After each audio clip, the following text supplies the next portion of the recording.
Okay, I think now's as good as time as any to start. Hello, good evening, guys. How's it going? It's me. It's Benry Paints, back and painting again. Gonna continue work on Horus Ascended this evening. Right now, I think the most I've gotten to, which I don't think anyone has seen, is working on his mace, which I'm pretty sure I did off stream because I was too tired to do it on stream. So I'm going to continue working on that, getting the non-metallic metal gold up, working on the handle itself and the haft, and then potentially moving on to the claw arm and seeing what I can do with that. So let's go ahead and get started, shall we? First of all, starting soon. Goodbye. Also, this lovely, lovely picture. Dark Volt made this for me when last I was streaming and I was putting together Horus. I was having a good time, but at the same time also panicking because the instructions were not super clear as to which finger on the claw went where, and they're super small and brittle and fragile, and so I was really worried that I was going to break it. So I was just making all sorts of really upset noises, and I guess Dark Volt found that funny, and I think the picture turned out great, so I'm going to use it. That being said, going to go ahead and goodbye to that. Go to main cam, where you can see I have a picture of Horus up just kind of as reference. I'm not going to be doing exactly those colors, but they're there as just kind of a reference of what I might be going for and where color placement belongs. I'm going to go ahead and add the palette camera back. Woohoo, palette camera. So hopefully this will help a little bit for anyone who's interested in seeing the kind of colors that I mix. Eventually, someday, I'm going to get a better palette camera, because right now I'm using a webcam that's pretty far away, so it's not super helpful, but you're getting some idea of the color mixes that I am using. Okay, that being said, let's see, where are we? We're right here, and this is what I've got. This is how he's going so far. Most of this is actually going to be covered, which is something I kind of forget about, but that's okay. It's going to end up being covered by a shoulder pad, so you won't get to see much of this, which is fine. I need to do a couple more highlights on the inner part, which actually is turning out pretty good so far, and I want to go back over all of the gold that I did with Seraphim Sepia, just kind of as a wash, or sepia, so that it is coming across as a nice pale gold, but I kind of want to add some color to it, so that's what I'm going to do. And the rest of this, if I recall properly, is going to be getting a kind of a non-metallic metal silver or iron look to it. So that is also going to be part of what I'm going to do today. That being said, go ahead and get started. One of the first things I'm going to do is actually work with the Seraphim Sepia wash, which is this. I'm going to be putting it on very thinly because the Horus model doesn't need a whole lot to really emphasize some warm tones for the gold. And I actually haven't done this in a while, so you're going to have to forgive me. I don't use washes very often, and so I kind of forget exactly how much needs to go on for it to really show. Like you can see right there, I put way too much in this little corner, and so now it's going to show up really bad right there. What I'm going to do after I spread it around a little more, I'm going to go back and pull some of it up and place it elsewhere. Thankfully, there's a lot of ridges and nooks and crannies on this model that'll really catch this wash and kind of help it distribute itself a little better. So hopefully, by doing these little bits and bobs and not really trying to let it pool too hard anywhere, it can kind of tone down the gold a bit, which kind of is just a pale bright yellow right now. I feel like it's missing some of what makes gold intrinsically gold. So hopefully not only is this going to show up really well on camera, but when it dries out it'll show up really well on the model too. Now there are different types of gold, and it's really kind of based to user preference. What are you looking for with your gold? What do you want? I kind of want to go a little bit more warm with it. The original mock-up of the model, the paint job that the Heavy Metal team did, which is absolutely stunning. Hey AK Former, how's it going? Just kind of talking about the different types of gold and how I want to go a little warmer with mine, so I'm actually going through and putting a bit of a wash on it to give it a little bit more of an orange tint that I feel was missing in my first pass on it. But yeah, how are you doing? How are things going? You have a good weekend? I had my first weekend where I didn't work in what feels like a month, which I know isn't quite true, because I haven't been working since mid-August, but I definitely had to work through at least one weekend, and then go to, I had 2 full weeks of work, and then that one weekend. That's what it was. So about 12 straight days, and it was very tiring. Thankfully, neither job is super physically intensive, so I wasn't exactly like breaking my back by doing it, but it was definitely a lot of having to be on since it was all customer service style jobs, you know what I mean? Beyond that, I'm also super excited because I have a Horus Ascended model to paint up now. So I'm pretty excited about that, and that's what the next couple of days, or possibly weeks, depending on how much time I can get to it, are going to be dedicated to.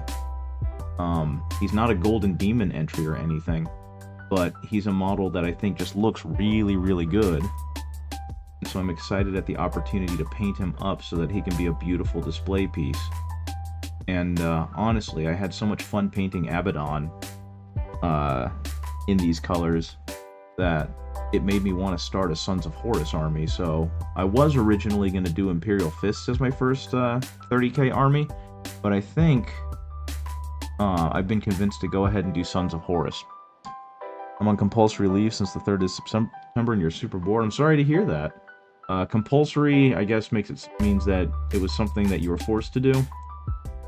So why are you on, if you don't mind me asking? What triggered this event?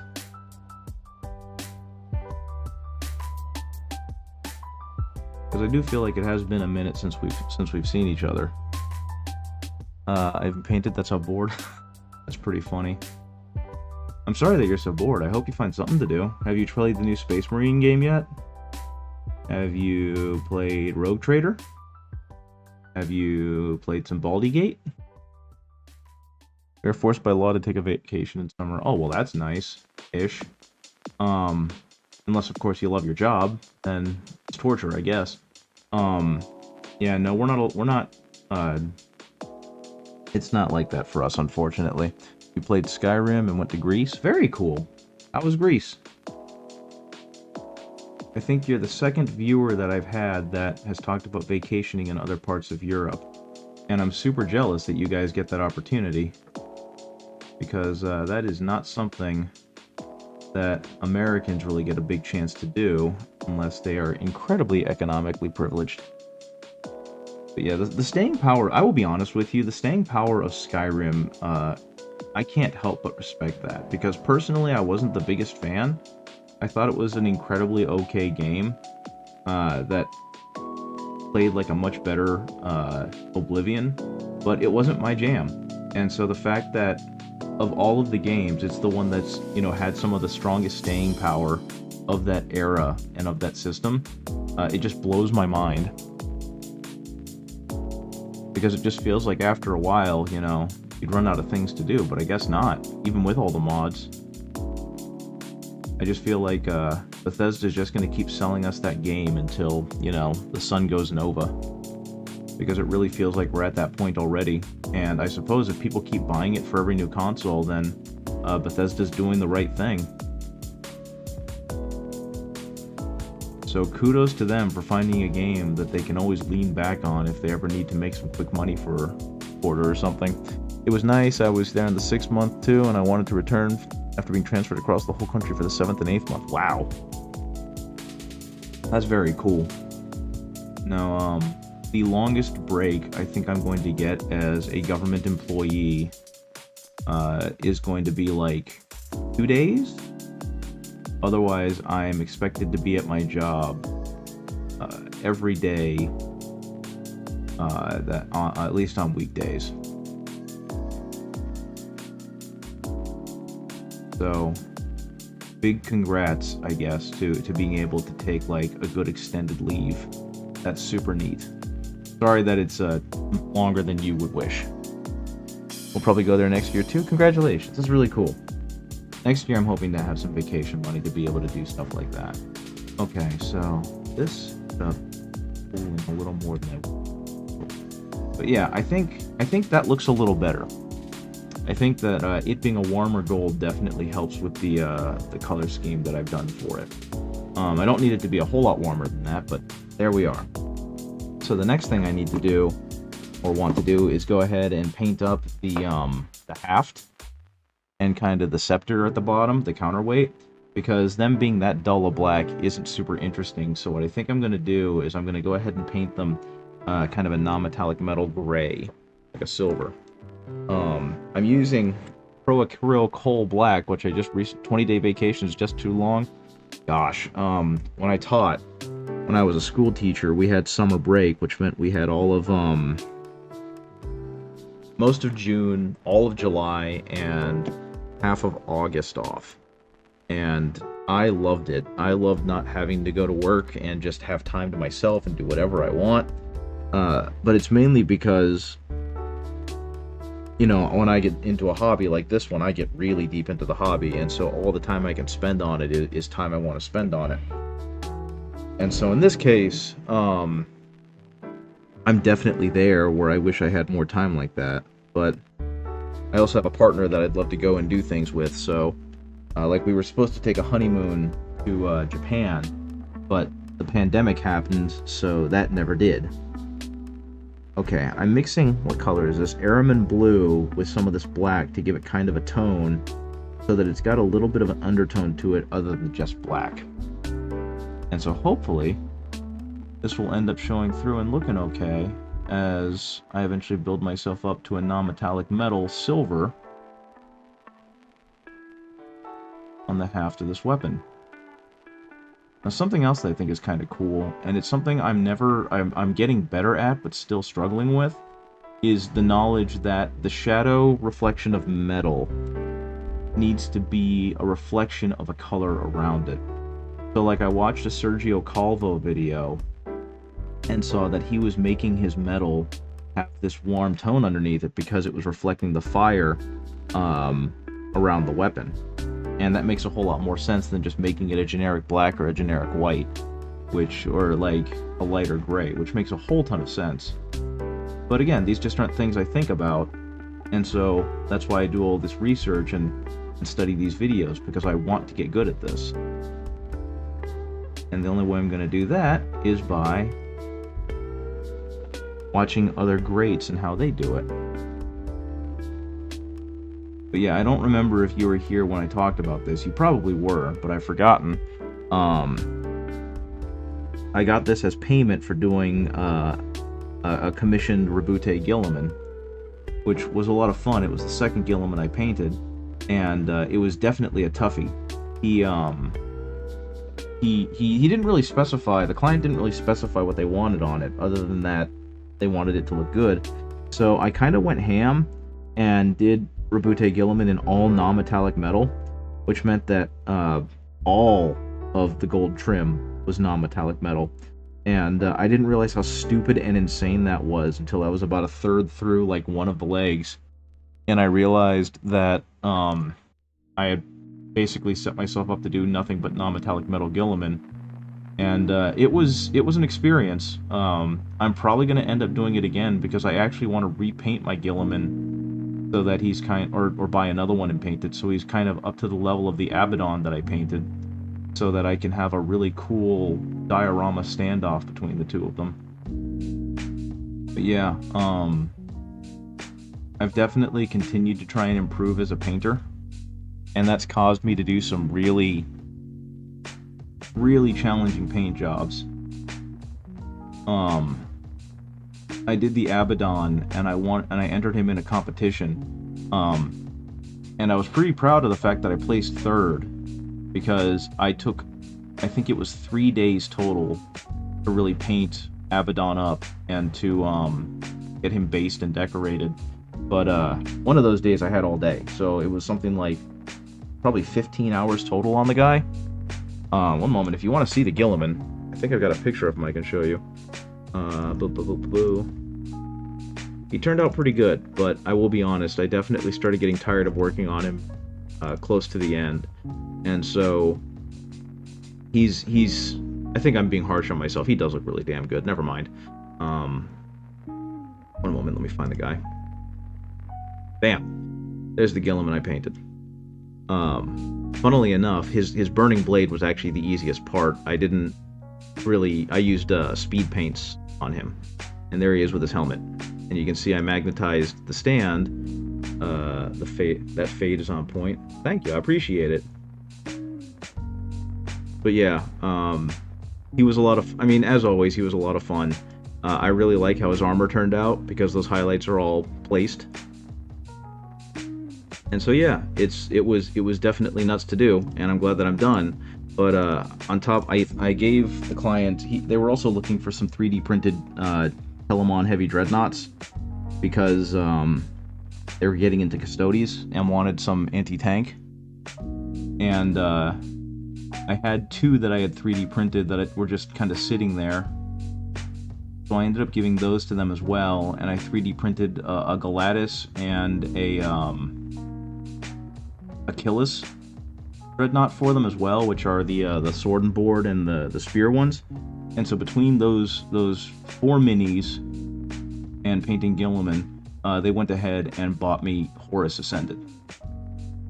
And so I'm over here fighting for my life as I try and paint this as beautifully as I can. Wasn't he a bit too purple? Not really, because he started off with a base purple, and then I worked him up to a blue, and he looks a lot bluer in person than those photos give him justice for. So he turned out pretty good. A moment, actually, I've got other pictures of him that are in better light. But yeah, I started with a base purple for the shadow, and so you can definitely tell in some spots where the shadow is really heavy. But beyond that, he actually ended up being a pretty good blue. So, like, here's a picture of him in full light. And you can see, like, in the crease in his thigh, where it goes down to that base purple. But on most of this, it goes up to a fairly good blue, I thought. So, I guess it really is just dependent on your ability to recognize color, because mine's kind of crummy, but I think it turned out okay. So yeah, pretty darn jazzed about that. He also had a, gosh, what do you want to call it? A scenic base that I thought was pretty cool, but honestly, I wish I could have done better on. It came out kind of bland looking in comparison, and I was really trying to go for something a little more dynamic and last standing, but I didn't quite get there. But the client was happy with it, so I'm not too mad at it. In the meantime, though, I'm going to continue working, trying to get this to a somewhat decent shine. Now, something that I've started to realize is that the lights that I have down here are very bright, and so they kind of play with my ability to see, or to properly analyze how bright and dark my shadows and my highlights are. So every now and then I'll kind of take it away from the light and look at it and see if it truly is that dark or truly is that light. And because I've noticed that a lot of the models I've been painting, when I take them out from the light, I show them to people in like the game store, they come across a lot darker than I remember them being. And it's almost entirely because I have these great studio lights down here. So oopsie poopsie on my part, but it's something I've got to get used to. But yeah, how are you guys doing? I'm just kind of working on this incredible minutia that is the mace. And I'm probably going to hit this all with a green wash to really bring out some of the shadows. Because I wasn't aware of it, but green wash is a great shadow color for silver.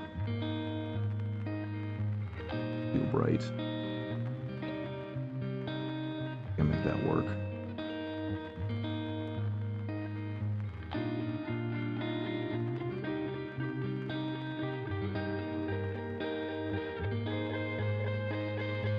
we go. I think that'll be okay. I have a whole lot of painting ahead of me, and I don't even have the bases I need. Oh no, that's not good. Well, hopefully they'll get there before your vacation is up, because that would really suck to finally have that. I always feel that happens though, and it's kind of weird, right? When you actually have free time, you're kind of left there twiddling your thumbs because you're not sure what to do, and then you get an idea of what you want to do, and you start putting those plans in motion. And right after you lose your free time, you have to go back to work, or other more important things start happening. That's when, like, you have this thing that you want to do. That's probably a phenomenon. There's probably some technical name for it that I don't know, but I always feel like that happens. I'm left sitting around waiting and twiddling my thumbs, and then all of a sudden some font of inspiration hits me. You need at least two 60mm bases. Me and my friend are going to play some one-page rules on Thursday, so time is short. You need some 60mm bases. Yeah, I get that. Can you potentially just cut some out of like cardstock or something and use those since it's one-page rules, and then eventually get the real size bases that you need? Speaking of one-page rules, I played a little bit of 10th edition last week, and I'm really beginning to think I should just move over to one-page rules, because I keep trying to play actual Warhammer, and every time I'm kind of left nonplussed by it. And I think it's a combination of my fault and just my lack of time to be able to commit to it. So it really is just a case of, like, maybe you should cut your losses and play a game that you enjoy. Because I do enjoy playing one-page rules. Between the two, even though it's less, Warhammer flavorful since it's not Warhammer, the actual gameplay and the actual games tend to be a whole lot more enjoyable because I've really got to think about what I'm doing, versus the slow burn of getting my ass kicked when I make a bad decision on turn 1 in 40k. Okay. Hey Red, how's it going? You can print them too, but I want to paint the model while on the final base. I also left it unpainted for the game, but that would not be my style. I hate painting, but never play with unpainted models. That's fair. Sorry that you don't like painting. It's actually honestly my favorite step. I enjoy the painting a whole lot more than I enjoy the playing. But yeah, Red, how's it going? Good morning to you. I guess technically it is really early morning for you, because where I am, it's 8:30 or 7:32 p.m. Been painting all day. Eyes are sore. Yeah, that'll do it. I've been at work all day, and I'm now sitting down to paint. Right now, I'm painting Horus's mace, Worldbreaker, and trying to give it some facsimile of quality to the paint job.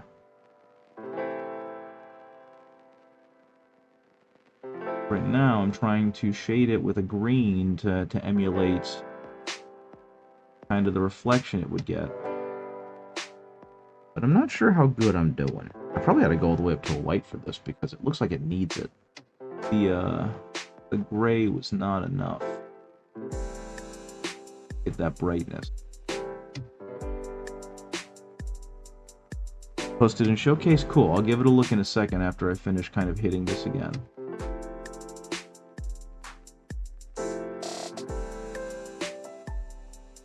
Last I recall, you were painting those really cool tall minis, big minis. Let's see what you got going on over there. A Showcase. Oh, you got that awesome dwarf, and he's really coming along. Yeah, let's compare to what you had.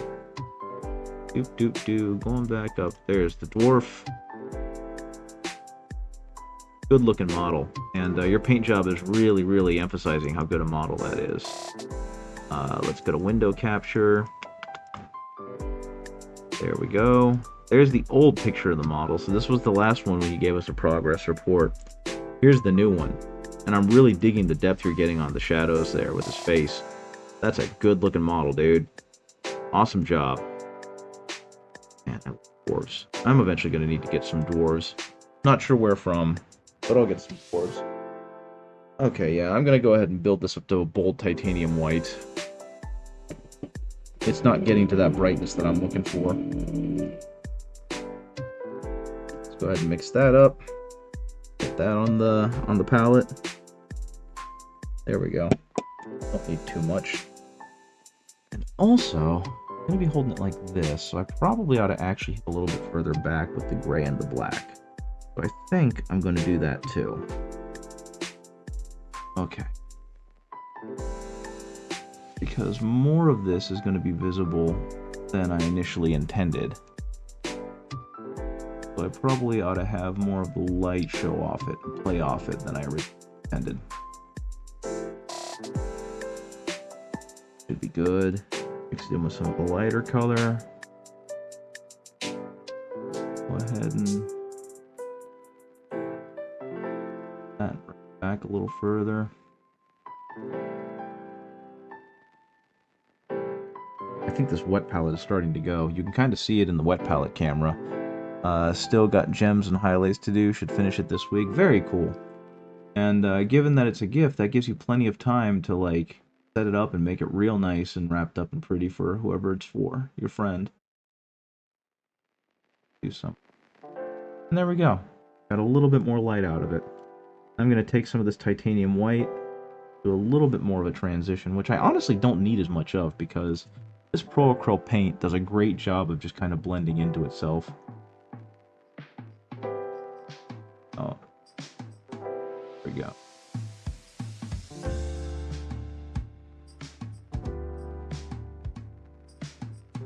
I've said it before, but I'll say it again. If you haven't used Pro Acrylic paint, I recommend it. I really love this paint. I think it's fantastic. I feel like it does a great job of kind of showing off what color it's going to be and then thinning down and blending better on the actual mint.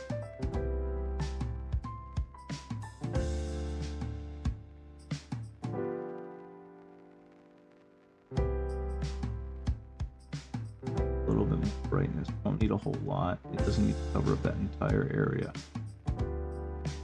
There we go. I'm gonna do the same thing over here.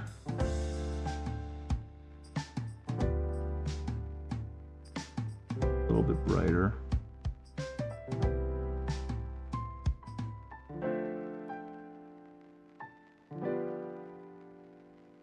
Oh, where the light's gonna... There we go. Yeah. Now this one's yours. You're using it as a Thane. Very cool. Okay, because yeah, I remember you mentioning that you were painting up some minis for some friends. I thought maybe that was one of them.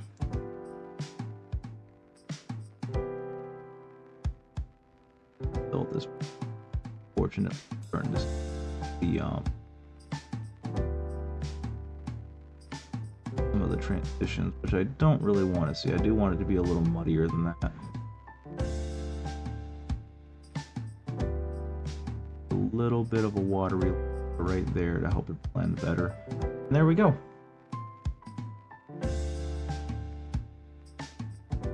Yep, there we go. Very cool. And I think for now, I'm going to call this hand done. I might want to go back to it later, but I think that's about as far as I'm going to want to get for that. Let's go ahead and put that gently somewhere. Right now I've got these all on my like painting cup, and I'm just trying to keep them all. I have them in sub-assemblies, which might not have been a great idea, but I'm just working on trying to get these parts painted up before I put them together. And so this is Horus's claw, and honestly, I'm a little terrified to tackle Horus's claw because there are so many parts to it, and it's so brittle, given that it's made from Games Workshop's Forge World resin. So wish me luck, guys. I think though I'm gonna need to change some things because right now I've got paints out to do that non-metallic metal silver, but I'm pretty much done. So the next thing for me to do is to go ahead and start working on the armor color that I'm doing, which is kind of the Sons of Horus Seafoam Green. So I'm going to mix some flat green with some royal purple to originally get kind of that dark shade color. And then I'm going to work my way up using Armand blue mixed with the green. Hopefully get to a really nice seafoam green highlight, like what I've got on the other arm. So right now what I need to do, clean out this friggin', I don't know why, but this specific Vallejo model color, it always gets clogged. And it might just be the consistency of the green, but it is only the green that gets clogged. And it never gets like terribly clogged, just enough to prevent it from flowing well out of the dropper bottle. I don't understand, and it drives me nuts. Okay. I got that. Got the royal purple, which came out perfectly smooth, no problem. Now, time to get to work on this lad. Gonna mix a little bit of black with that purple. Darken it down. Because that's where I want to work off of, is a very dark purple base. And I'll take some of this green and mix it in. And now, I've got a relatively dark green to work with. Dark green purple. Okay, let's see, can I, there we go. I was about to say, can I march him back on camera?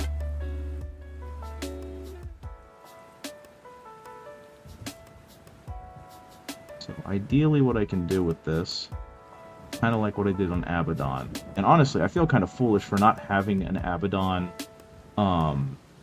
video done, because I kind of did most of him off stream until I got to the non-metallic metal gold stuff. And I'm really kicking myself because I could really use that reference video right now as I'm working on Horus, since I'm trying to copy the color scheme. And honest to God, I don't remember the color scheme. Like, I have the finished model, but I don't remember how I got there. You know what I mean? That's kind of what I'm working on right now, is retracing my steps. And to add to that, another issue that I'm starting to have is that because I'm not able to paint this as frequently as I was able to paint Abaddon, or as consistently, I'm definitely struggling to remember what I did last painting session. So I had to do something weird for me, and I had to watch the video of last painting session to see what exactly I had done with Horus's arm. Oh wait, no, I didn't even get to do that because I didn't paint his arm on camera. Shit. All I really did at that point was like put them together. So yeah, I'm really having to go into this semi-blind because I was too dumb to record it. But you know what? It's going to turn out fine. I have faith in my ability to paint this lad. But yeah, right now, I got a new job. I think I've talked about it before, but I'm now working for the city's IT department. And I'm working as a, just kind of at a low-level tech support, but I'm making pretty darn good money. I'm finally at a point where I'm no longer in, like, economic danger, and it feels great. I'm going to be getting paid, my first paycheck's next week, and I know for a fact it's going to finally put us out of that, like, we're in danger zone of income, and we can actually start putting money aside and paying off bills. It's going to be fantastic. So I'm just I'm still euphoric about that. And the job itself is pretty good too. I'm still really, really raw when it comes to IT stuff, because I've mentioned it before, but I came from a teaching position, and even though I've worked at a Geek Squad for the past few months, that's been a lot of very low-level technical stuff, and anything I can't resolve ends up getting sent to the back.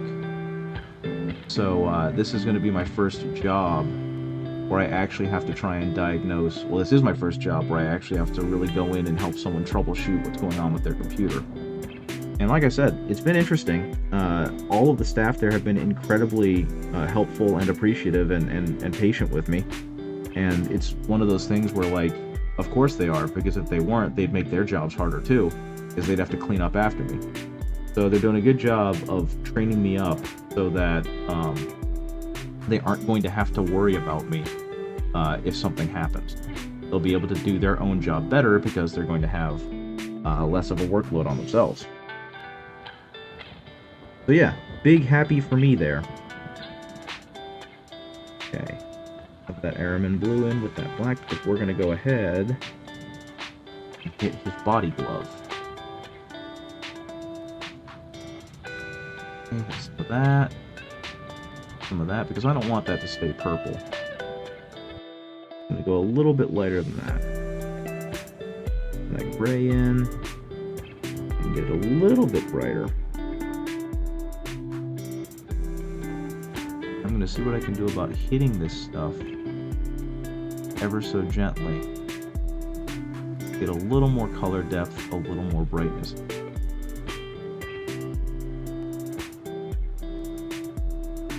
Okie dokie.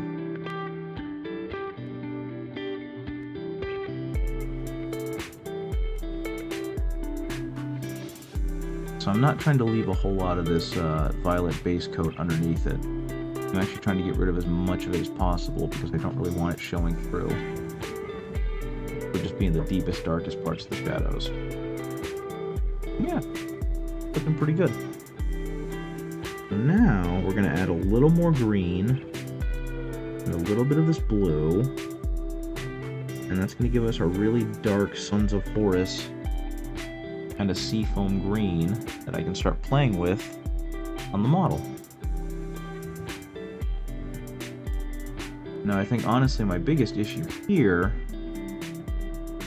is simply that I'm using an inferior brush that's pretty badly beaten up to do this job. And I really should switch over to one of my nicer Winsor & Newton brushes.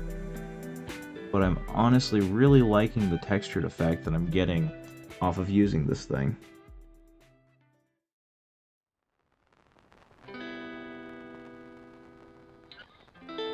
I think until I tire of it, or until it stops giving me the precision I want, I'm going to continue doing so.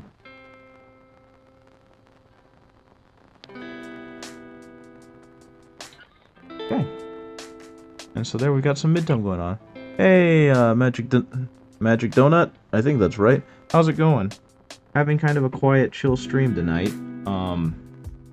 Just working on this absolutely wonderful Horus Ascended model. This was a payment from a client after working on a Gilliman commission for them, and I'm ecstatic to have it because this is a super cool model, and while I'm not a Sons of Horus player, it's just one of those I have to have this so I can paint it deals, you know what I mean?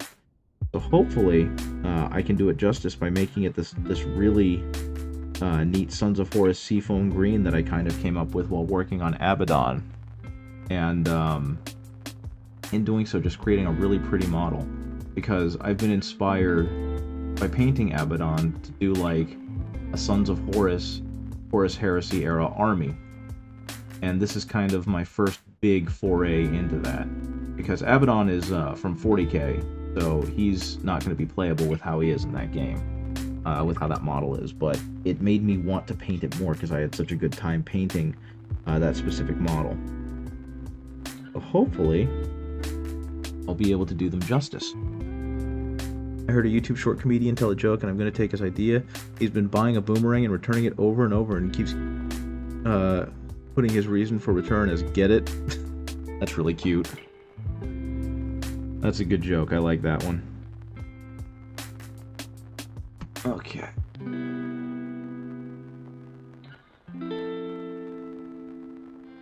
Go ahead and do that. I'm actually going to add some more black to this because the blue is coming out just a little too much.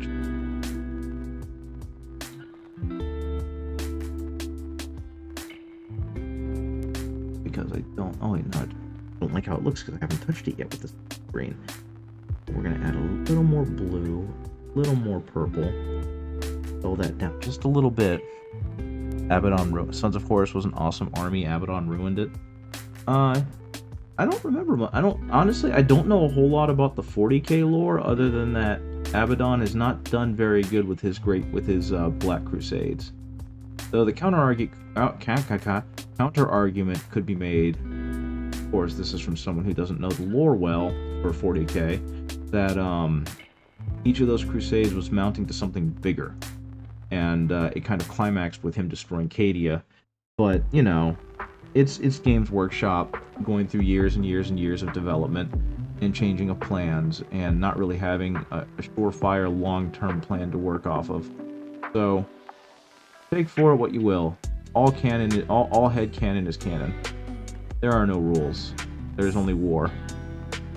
The 13 Crusades took 13 tries to do something notable. Yeah, I legitimately don't know what the other ones were. I guess I could say that you know, every one of those put even greater strain of resources on on the Imperium, and so even though he was never able to fully destroy it, he's greatly contributed to their decline and degradation. But I honestly don't know, because like I said, I haven't followed much. I didn't get into 40k until right after 8th edition, so I'm actually not sure how or what each of those Great Crusades did. Probably not a whole lot. Or else it wouldn't be so easy to dunk on him for being functionally useless. Like, I know with the 13th one, he dropped a Blackstone Fortress on Cadia and exploded it. But, you know...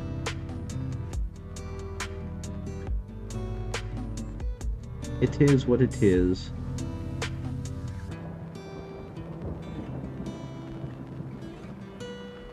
A little bit brighter over here. That's a little bit too green for my liking. Color to dull that back down. I don't want this to be green. I want this to be the seafoam blue. Blue-green. Whatever you want to call it. They literally chose 13 because they wanted the number 13. I mean, that makes sense too.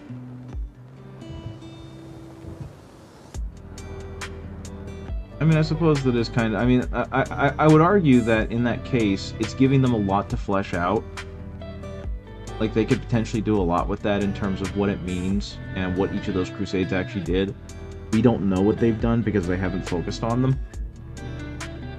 But, of course, that's me also kind of trying to justify Games Workshop when they really don't need to be justified. They can do what they want. Including making Abaddon look like a colossal fucking failure, right? Which in itself is very funny. Okay. More green. More blue. More purple? More purple. A little bit more black.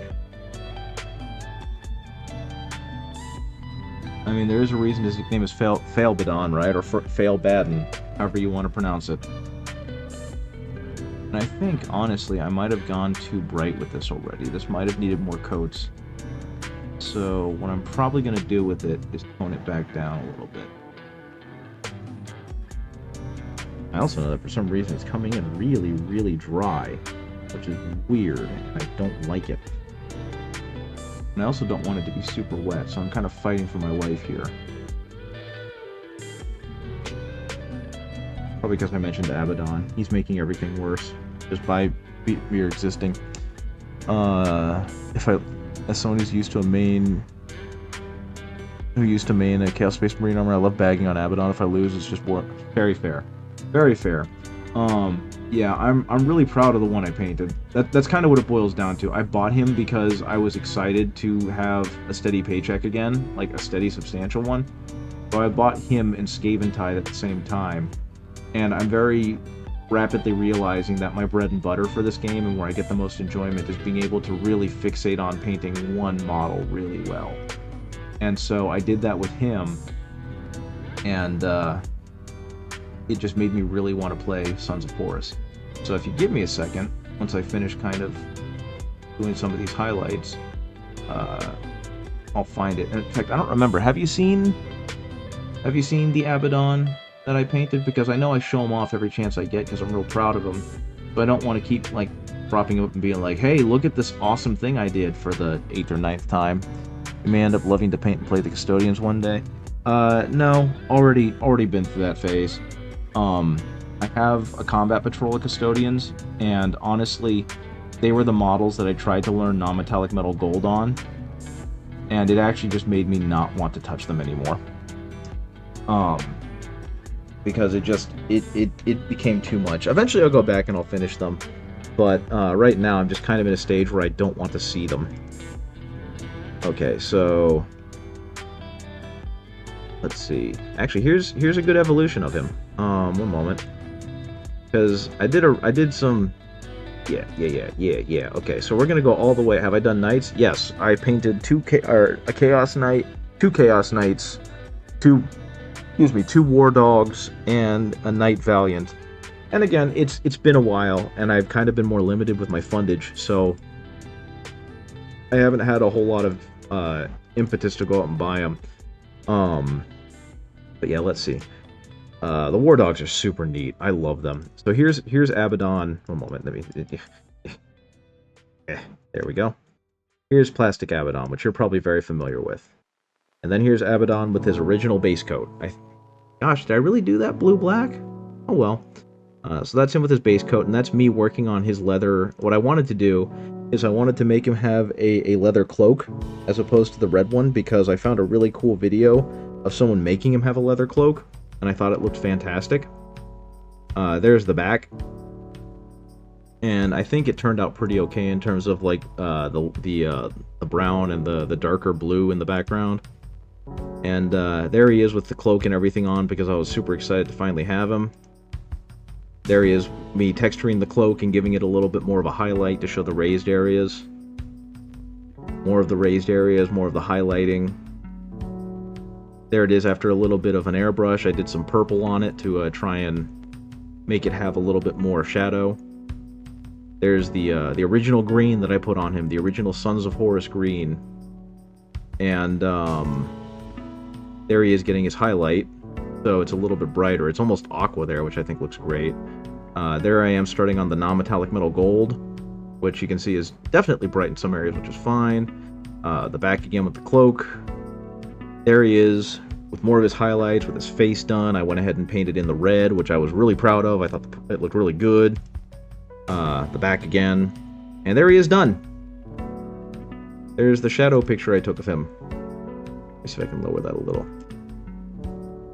The skulls and the pikes are amazing. Thank you. I was really proud of the lighting I got on the claw, because that is all simulated non-metallic metal. Or all simulated OSL, object source lighting. So yeah, I was really proud of this model. There he is against a light white box. Yep. So yeah, I entered him in a local. I did this all in about 3 days, and I entered him in a local competition, and he placed third, which I was very proud of, and I still am proud of. So heck yeah, go me. But it made me really want to paint Sons of Horus, because I had a lot of fun painting that model and finding that specific color of green and all that other fun stuff. So my original, thank you, I appreciate it. Not to editorialize too much, but after seeing what won first, I also kind of agree with you. I felt like my model was better technically, but I was also not the judge, and the judge deemed the other person's model better, so they won. And congratulations to them, because they earned it. They did an amazing job on their model too. All it did was a couple of things actually. One, it validated that I'm getting better at this.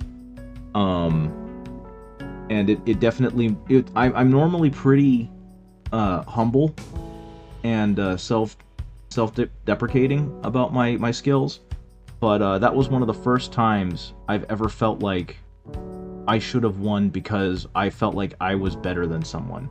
Normally it's like, oh yeah, I expected the loss, I'm okay. But that one was like, no, I should have won because I felt blah.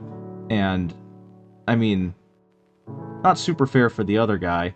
But they won and I didn't, so no matter what I say, they're still the winner. But it definitely felt good to be proud enough in something that I did to feel like I deserved to win. So next year, I'm going to enter again. And the person who ran the event, he wasn't the judge, but he was the owner of the game store that ran the event. He told me that guy is actually going to be a judge this time around. So he's not going to be able to enter any pieces, and I definitely should enter again, because my painting is really good. And I've known the guy for a couple years now, and he's really nice, but he's also really understated. So the fact that he felt the need to tell me, you should enter again because you're really good, was really nice. I kid you not, when I was playing sports as a kid, every loss made me play 100 times harder next round to prove a point. I hope it does the same for you, because you're killing it on that part so far. Thank you. Yeah, that's kind of where my motivation is coming in now. I'm also just really enjoying the process and knowing that I'm getting better. Because I've mentioned it before on other streams, but this was a hobby that I never thought was for me, because when I was a kid I tried it and I was bad at it. And it was like, well, I guess this isn't something I'm gonna do. And it turns out, no, I'm actually pretty good at it. It just required a lot of hard work and a lot of practice. and I vibe with that.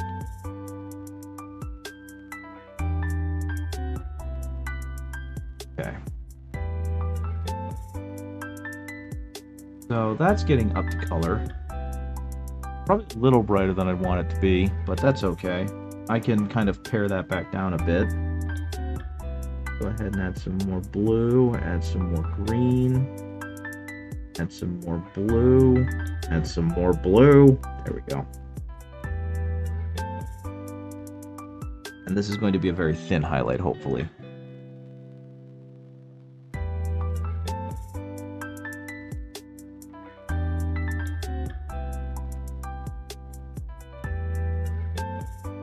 Yeah, that is exactly what I was looking for. Perfect.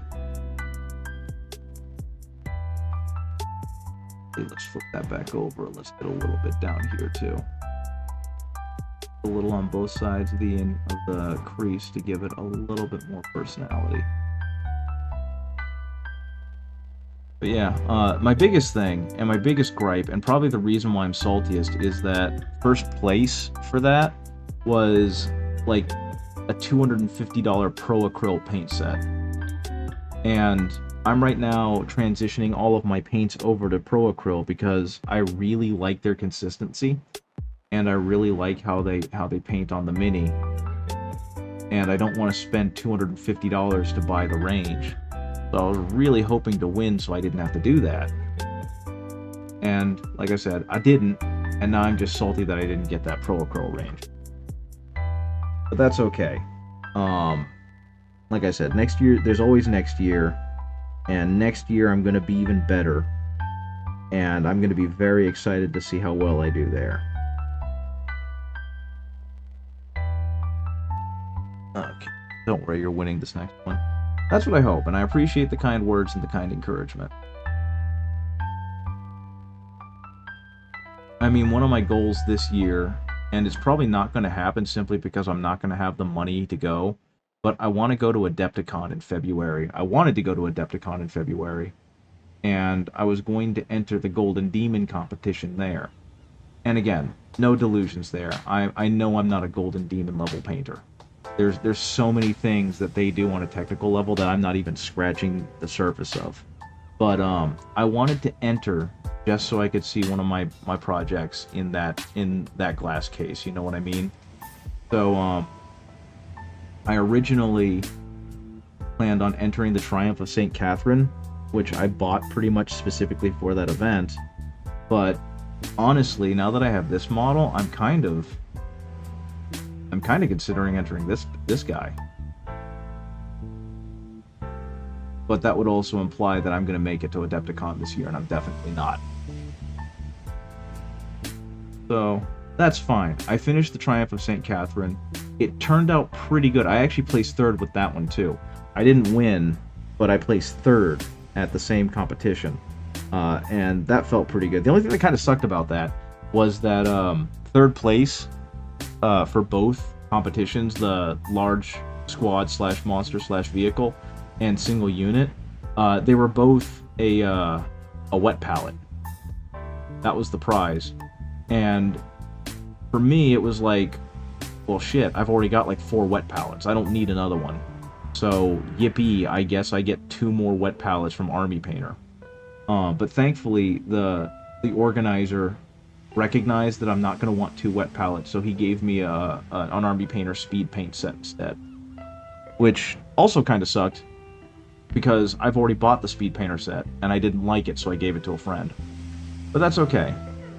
What I'm probably going to do with it this time is I bought the Skaventide box, and I want to run Skaven, but I also don't want to paint 40 clan rats, so I'm probably going to finally take it upon myself to learn how to use those speed paints better, and use them to paint the line infantry.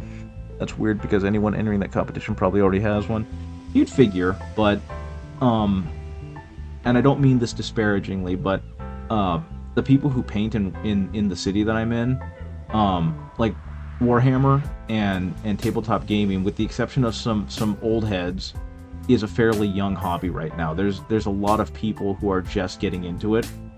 And honestly, I think this is funny because I can take some of the blame for that, because I was a a school teacher up until February, and I helped start and sponsor the tabletop gaming club at the high school I worked at my first year.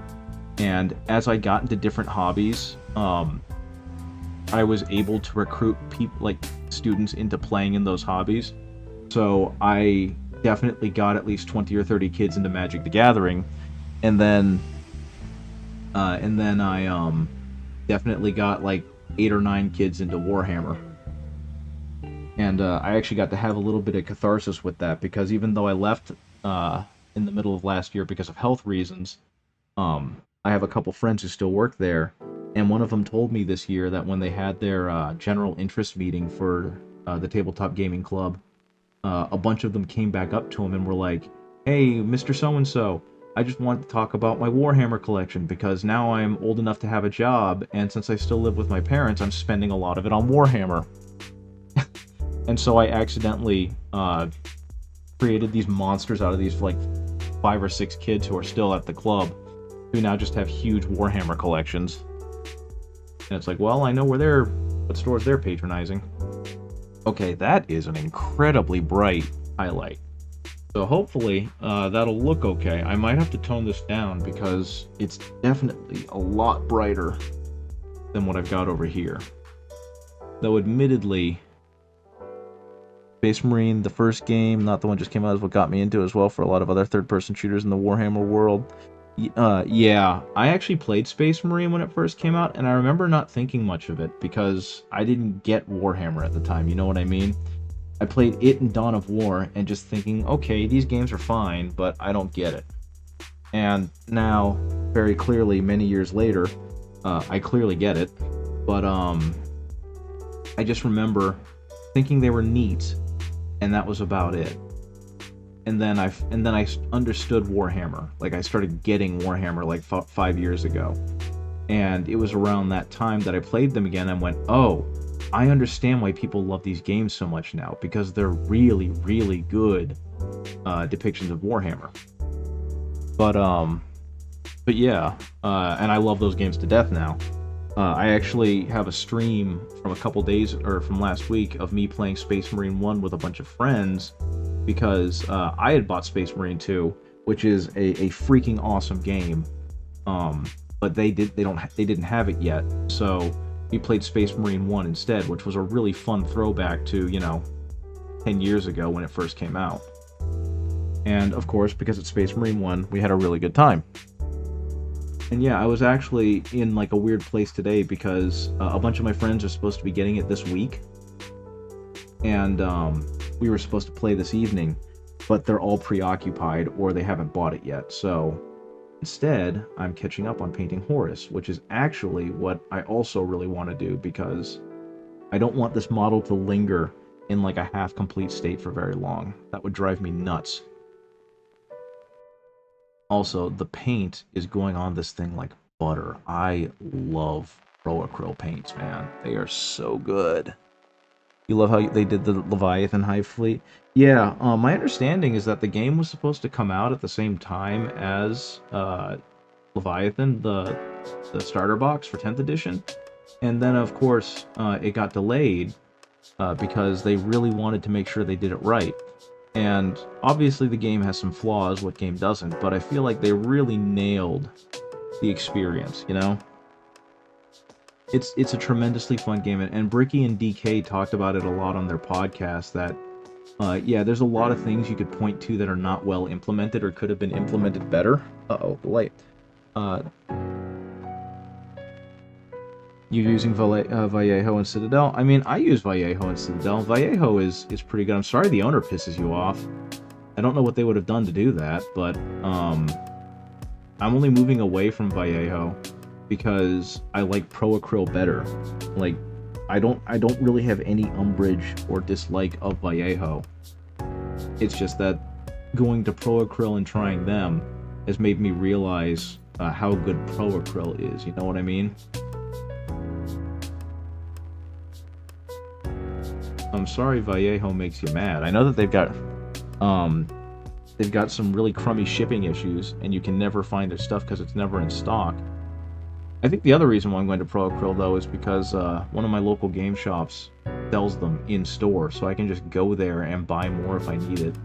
And I currently can't do that with Vallejo, because Vallejo is never in freaking stock anywhere. And yeah, Citadel has its problems in a lot of ways, but they're also really solid paints. I've used Macragge Blue when I was doing the Gilliman model as my highlight, and I thought it all turned out pretty darn good. So, especially as someone who moved away from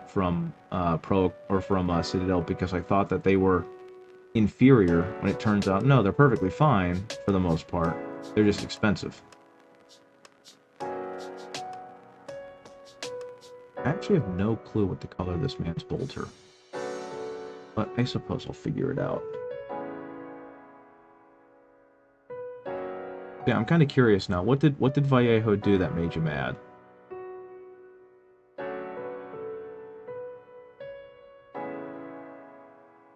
They do some beautiful brass casings for these, and they're going to look absolutely stunning. Army painter owner that pissed you off? That would make sense. The dude definitely loves his product and talks a big game. They actually remind me of Cold Steel a lot on that front, because the sword maker Cold Steel, their owner is definitely their #1 fan, and so he tends to talk bombastically about his product. And to be completely honest, a grand majority of the Cold Steel weapon line is not very good. It's poorly balanced, it's overbuilt. In some ways, it's cheaply built, which doesn't help with the overbuilt part. But I can definitely understand why the owner stands by his product so strongly, because they do exactly what he wants them to do, which is cut things for forever.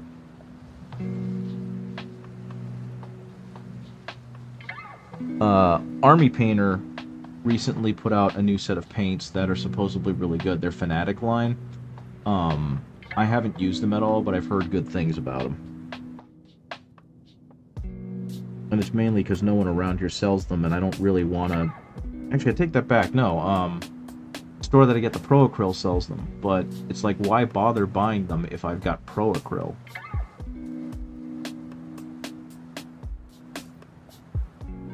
Here. Get those.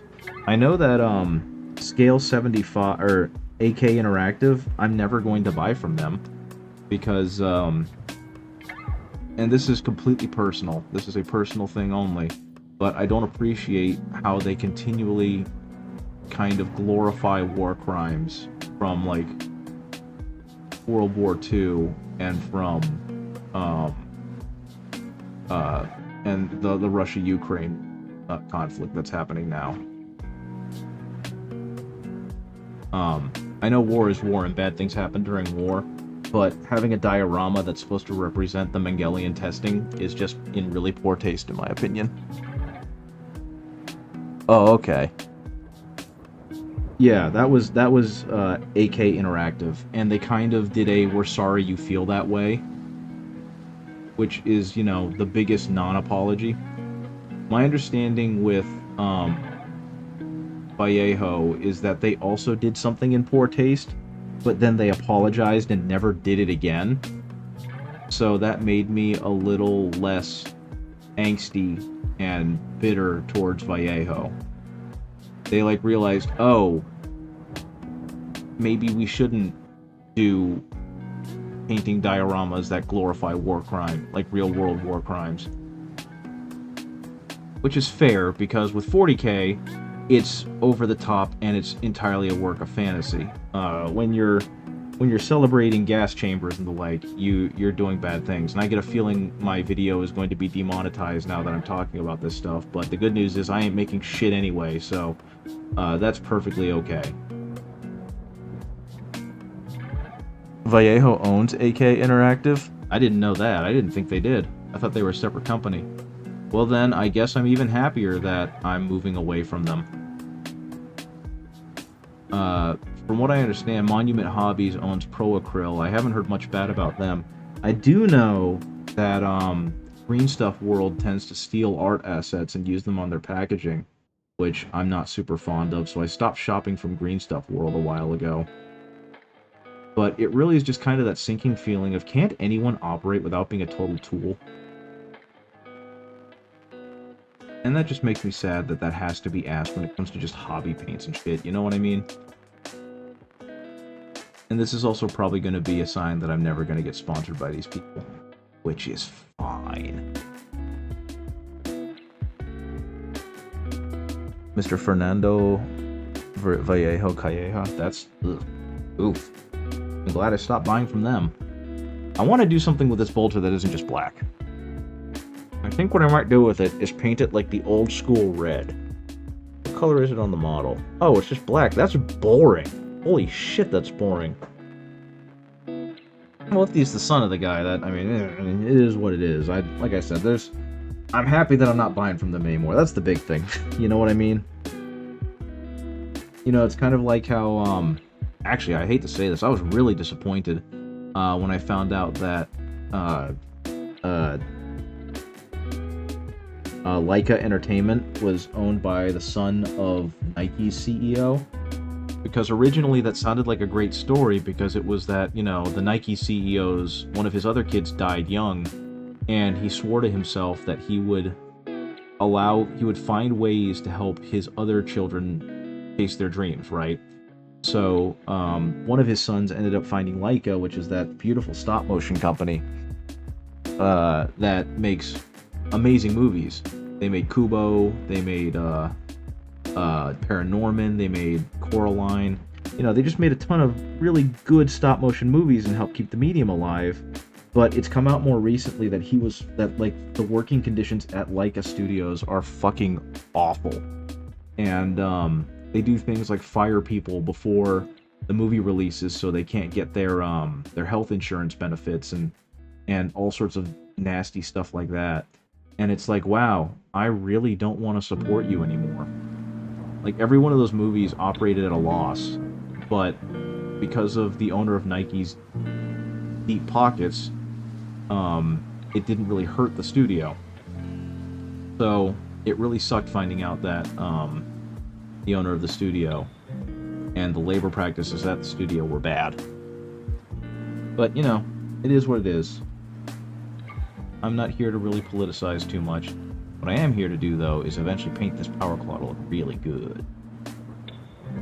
Okay, so I'm in a weird place now where I've got to continue pulling out more paints, but it feels like I've got enough out already. So, next is going to be a dark brown as I start working on some of this gold trim, and also doing some of the bones on him, because he's got bones on his knuckles. Okay, into the brown. That sounded gross. Not into the brown. But yeah, my understanding is that in Spain, they have very different views on, World War II and the Nazi Party. So that is what that is. Okay, so originally, for the longest time, I was using Vallejo Flat Brown, which did a pretty good job, but it made everything very, very dark because I would mix it with black, because otherwise it was this weird chocolatey brown that I didn't like. I've bought this Pro Acryl color that I've already forgotten the name of. One moment. Dark Umber. And so far, I kind of like the color that I'm getting out of it. So hopefully, this will be another good sign of I need to start using not AK Interactive, geez Louise. I should start using more Pro Acryl. Because they have yet to disappoint me with any of their paints. What I think is kind of funky about them is that they tend to go on real spotty with their first layer, and then once that dries and you put the second layer on top, it applies like butter. It's absolutely amazing. It's very smooth, it gets good coverage. There's just a lot to love about it. And honestly, what sold me on them was I have their pyrite dark red, I think it's called, and it's really good. It's a really rich, really beautiful red that is very intense. And for my purposes, it's perfect because, I'm doing wargaming painting, so I want my stuff to stand out. And having that bold pyrite red really makes stuff stand out. I have an Imperial Fist Chapter Master that I converted out of Azrael. Not Azrael. Belial from the new Dark Angels kit. And I mean, the Belial kit speaks for itself. It's really good. It's absolutely beautiful. It's a great model. And I gave him a red cloak because I always liked the yellow and red motif of the Imperial Fists. And originally I used my Vallejo Deep Red or Heavy Red or whatever it's called, Rojo Denso. And it looked fine. You know what I mean? It looked like one of my typical red cloaks. But it also looked very dull, which sucks because that was their game color, and their game color is considerably more brilliant than their model color, which is more meant for like war simulation and the drab of World War II, which is fine.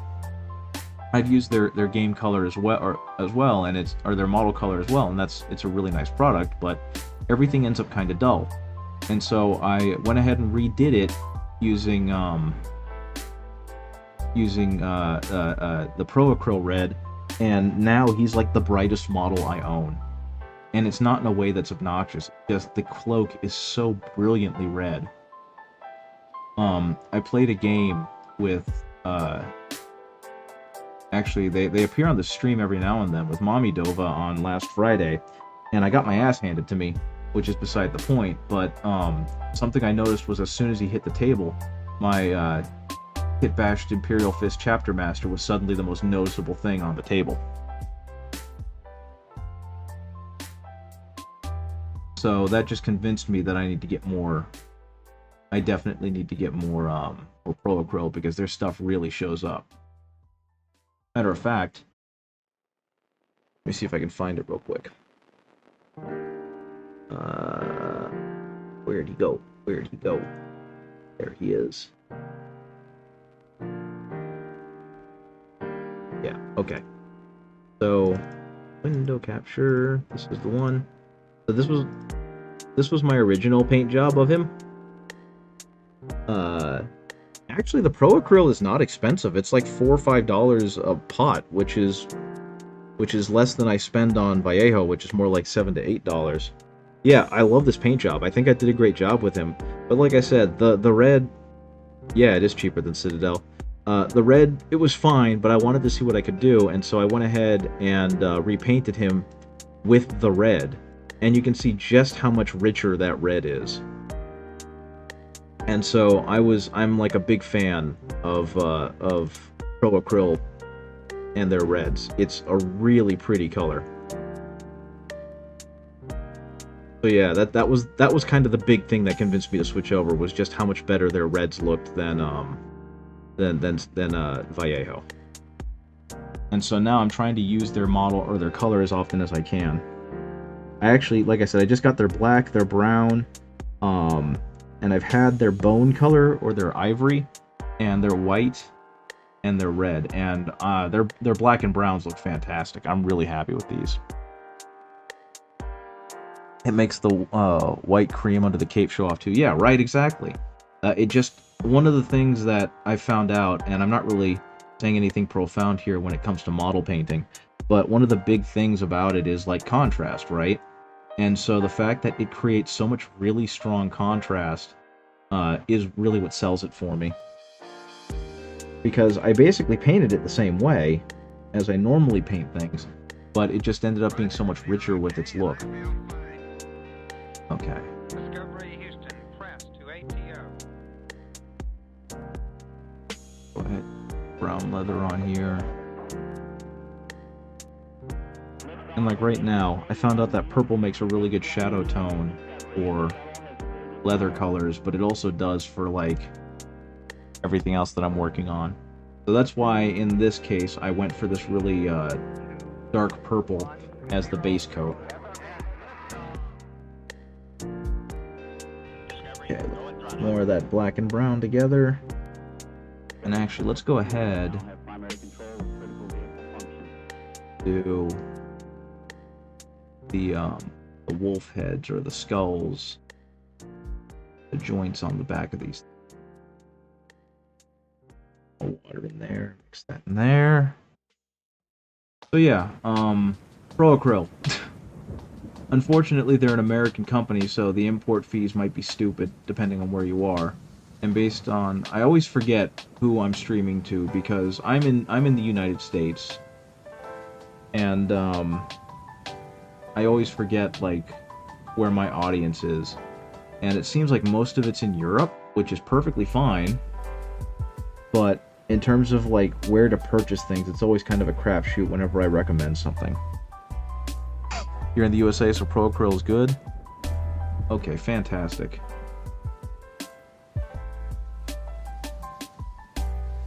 Yeah, on their store, I think it's like $4.50 a bottle, and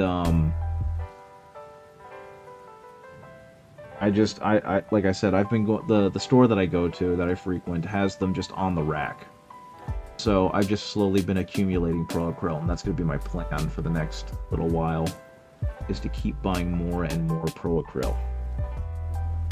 And what I'm probably gonna do is one of my supervisors at Best Buy is getting into mini painting, and it's something that they've always kind of watched and admired from afar, and just never had the stones to, or not the stones, the gumption to go ahead and jump into the hobby.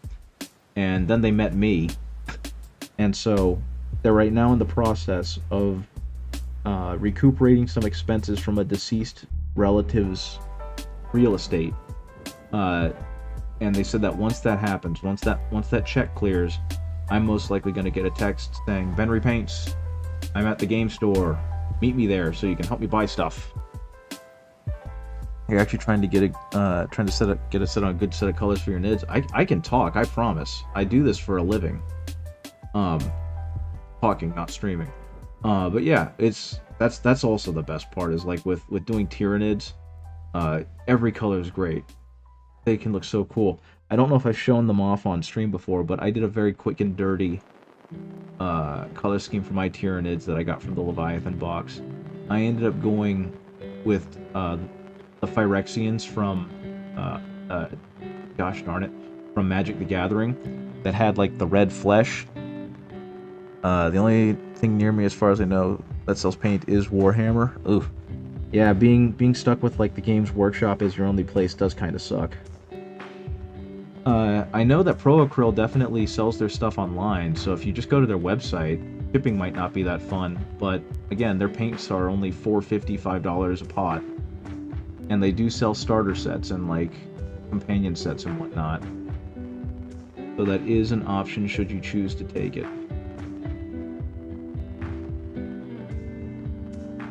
Okay, but yeah, I went ahead and did my Tyranids in the color scheme of the Phyrexians from Magic the Gathering, because especially when that was happening, there was a set that had come out for Magic which was about the Phyrexians, and they had kind of redesigned them a little bit so they matched Elish Norn, who was my favorite one. I thought she was really cool, especially since I'm a white player, and they gave them like red flesh and then white ceramic plating. And I was like, oh, that's a perfect scheme for Tyranids. So that's what I did. And so my Tyranids have like red muscly flesh, and they've got white skeletal plating over them. And they aren't my favorite models I've ever done, but they definitely have a unified scheme, and I think that's pretty cool. And my original plan was to try and get up to 2,000 points of Tyranids, but then I gave up because I realized that I wasn't having very much fun painting them. Oh. Went way too dark with that. That was the base coat brown, not the mixed with black brown, but that's okay.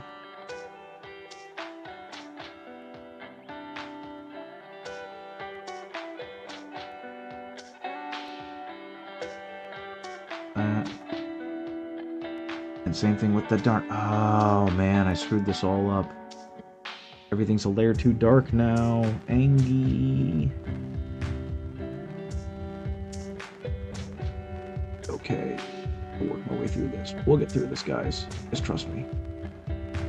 The only thing that needed to be that dark brown was the leather. Heck. Your local Warhammer store doesn't even care if you paint them? Yeah, I mean, from what I understand, the big thing about painting them is they encourage you to, and they give you points if you do for the game itself. But in terms of, you know, actual playing, I don't think they want to gatekeep the game for people, because getting into Warhammer is already so daunting. If you had to have your stuff painted, I'd probably give up. Because the prospect of putting together an army when you're brand new is pretty daunting, and then being told, oh, well, you also have to have them painted. That would just be too much for my poor, feeble little mind. I'd be so overwhelmed so quick.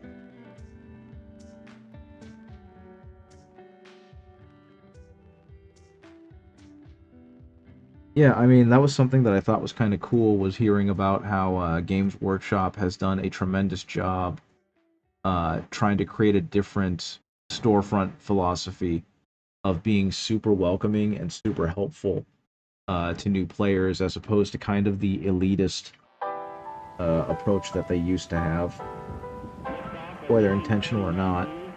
So I'm happy to hear that, and actually to see too, that the Games Workshop stores that I've been to have always been a very pleasant experience. And I think I've talked about it before on stream, but something I remember hearing was that they pretty specifically, I don't want to say discourage players from playing in their store, but they kind of encourage established players to go to their local game stores to play, because their market research told them that new players, new people who were interested, were intimidated when they walked into a store and saw people actually like playing the game and being really good at it. So they've tried to make their store, the storefront, the Games Workshop store, a good on-ramp for learning about Warhammer and Age of Sigmar and whatnot, and then offer steep discounts to local game stores so that people are more encouraged to buy more product from there and play there. And if that's true, I think that's kind of a cool business model. You know, make your store the on-ramp and then support local businesses by giving them good discounts on Warhammer stuff. Because yeah, I think there's a Games Workshop in a city about an hour out from where I am, and they had super nice staff. And there's one south of where I am, close to where my wife is from. Same thing. Super nice, super approachable, lovely people. The one thing I will say that I really wish is that their Forge World stuff was sold at brick and mortar stores, because I hate having to order from Forge World.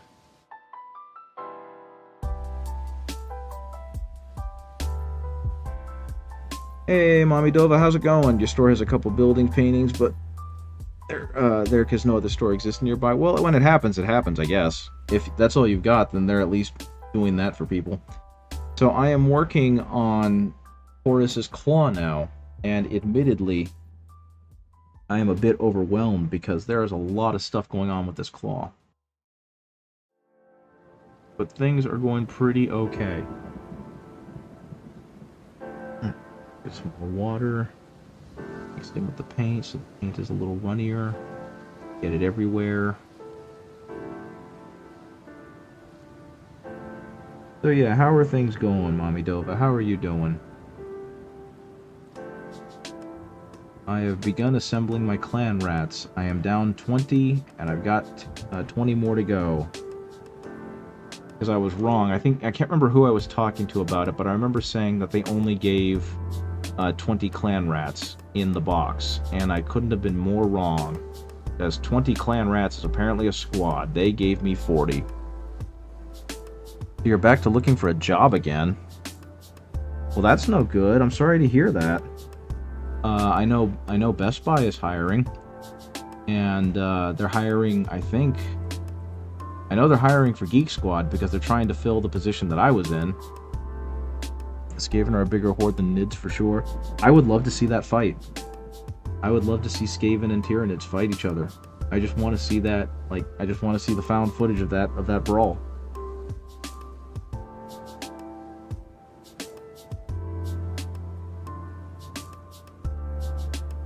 So without getting too deep into it, what happened, Mommy Dova? Why? I've seen someone do a scathing kit bash for 40k. Yeah, those are cool. I love kit bashes. I think my favorite thing I've seen is that Station Forge has a semi-custom army, and they're not quite Mechanicus, but they're basically Mechanicus. And so what they ended up doing was they ended up also having some units that were just like ratified versions of the Mechanicus, and they're essentially Rat Mech. They're basically Rat Mech, and it makes me so happy. And I actually want to create a Rat Mech army because rats. Those metal studs, actually.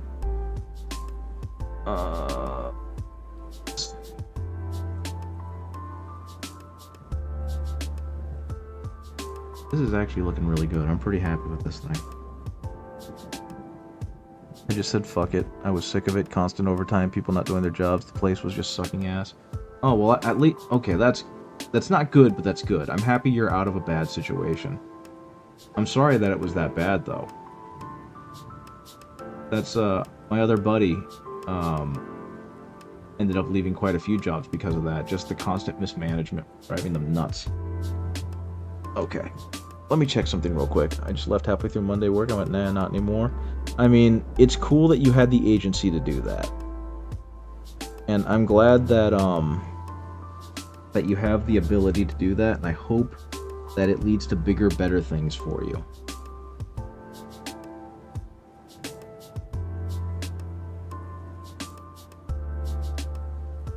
I mean, unfortunately, generally employers don't like the look of someone just walking out of their job. So hopefully, you'll be able to find something that is going to be a lot better about it. Like, I know this is weird for me to keep saying, but I'm dead serious when I say that the Best Buy that's near where we live, it's not a bad place to work. I never felt like I was in a bad situation working there. So if you absolutely positively need a job, that's not a bad route to go. Honestly, think of going back to school, but not short for. Go for IT. Go for entry-level IT, dude. It's so worth it.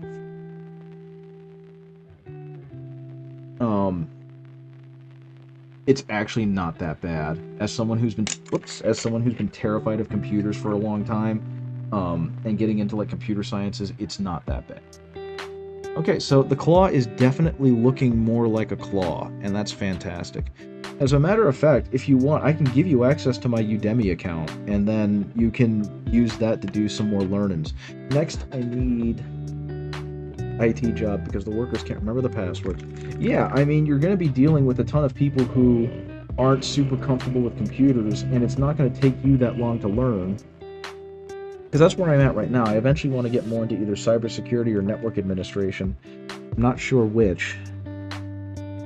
But to be completely honest, it's not been a bad gig. Especially because the city we live in right now, Mommy Dova is from the same city as me. They are actually the individual who bought the Horus Ascended and commissioned Gilliman. My goodness, what was I just saying? They did a pay bump. Roanoke City did a pay bump. And it's been lovely because it means I'm getting paid more than I thought I would. And honestly, I don't know if I should be telling you this, Mommy Dova, but you'd definitely be able to afford all the Warhammer you ever wanted. You'd almost be able to do buy your own house. Learn an obsolete language because companies don't want to spend billions updating when they pay someone 100,000 years to maintain it. That is true too. They'd much rather pay someone who knows an old programming language than try and update the entire system.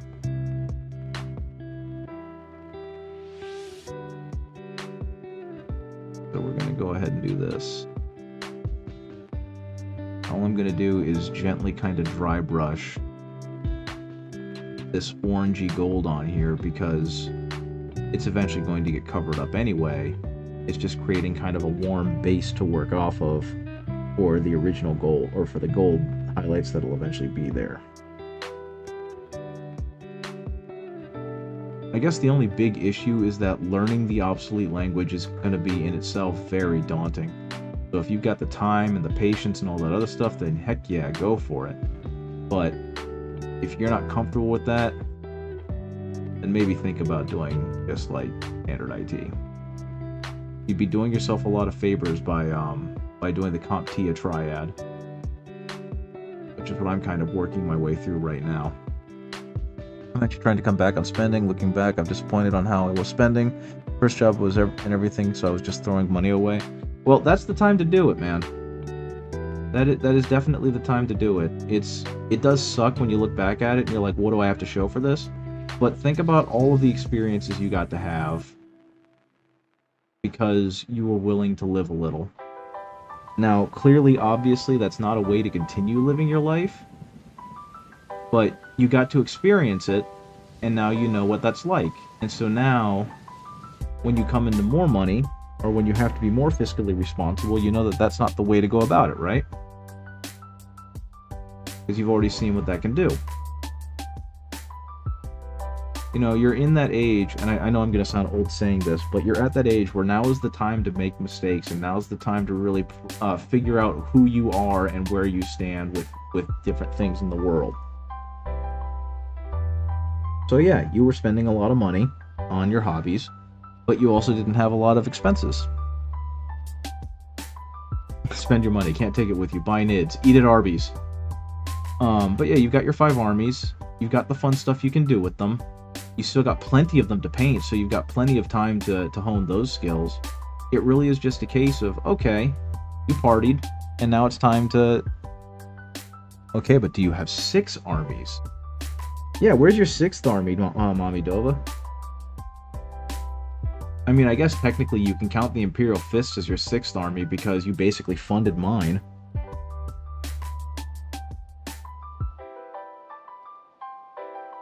But yeah, you got a chance to live a little and do something that you otherwise wouldn't have been able to do, and everything is still okay. So it's not like you spent all that money and now you're destitute and in debt. You spent all that money and now you have a chance, and you got to see what that life was like, and now you know that that's not something you want to pursue anymore. I've got like half of 2 other armies, so mathematically I've got a 6. Your 6th army is like the 2nd Legion. Yeah, right. So yeah, it's going to be okay, and you're going to be fine.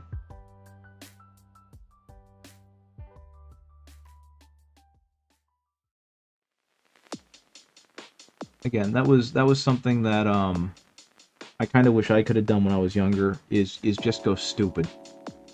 Because I was raised by very conservative parents who were very worried about being responsible since they were older when I was a kid. And so they really trained responsibility. And it took me until my mid-20s before I actually had disposable income to be stupid with. But unfortunately, I also had, like, adult problems to go along with it. So I spent all my money and got into dumb debt and then had to pay it off. And I'm still in the process of paying it off. So I made the mistakes when I couldn't really afford them. You got to experiment and play around while you still had something of a safety net behind you, right? So it's all good. You do need to get into the painting, not reckless painting on more plastic will give me extra. Yeah, exact. Not reckless spending on more plastic will give you more time to paint. Exactly. And given that you seem to be really enamored with my paint jobs, you'll definitely have the time to do research and find out that, Ben Repaints is actually just okay at this. He's just been aping the masters. And then you can get really good at it. And then next year when you enter that painting competition, you can get first place and deny me the Pro Acryl paints again.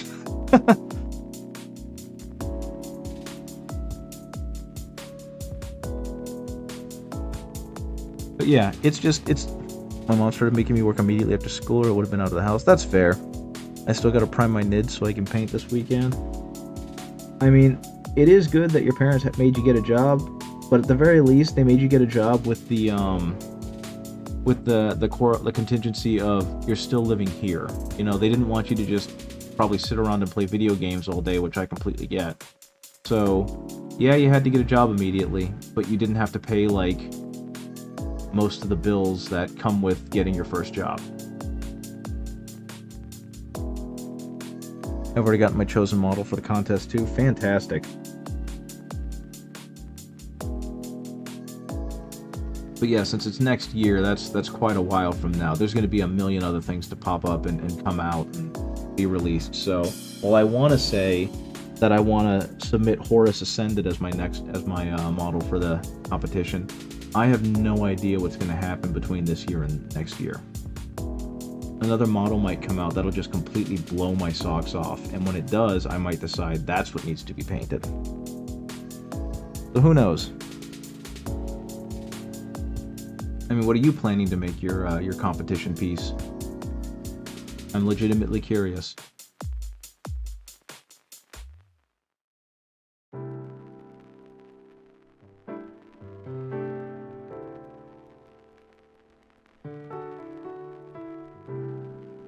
Okay. Biotitan or bust. Oh my goodness. You've got to spend the whole year learning non-metallic metals so I can go crazy on my guy Sigvald. That's a fun one, and the best part about it is there's a lot of tutorials on how to do non-metallic metal on Sigvald. Because he is a really cool mini.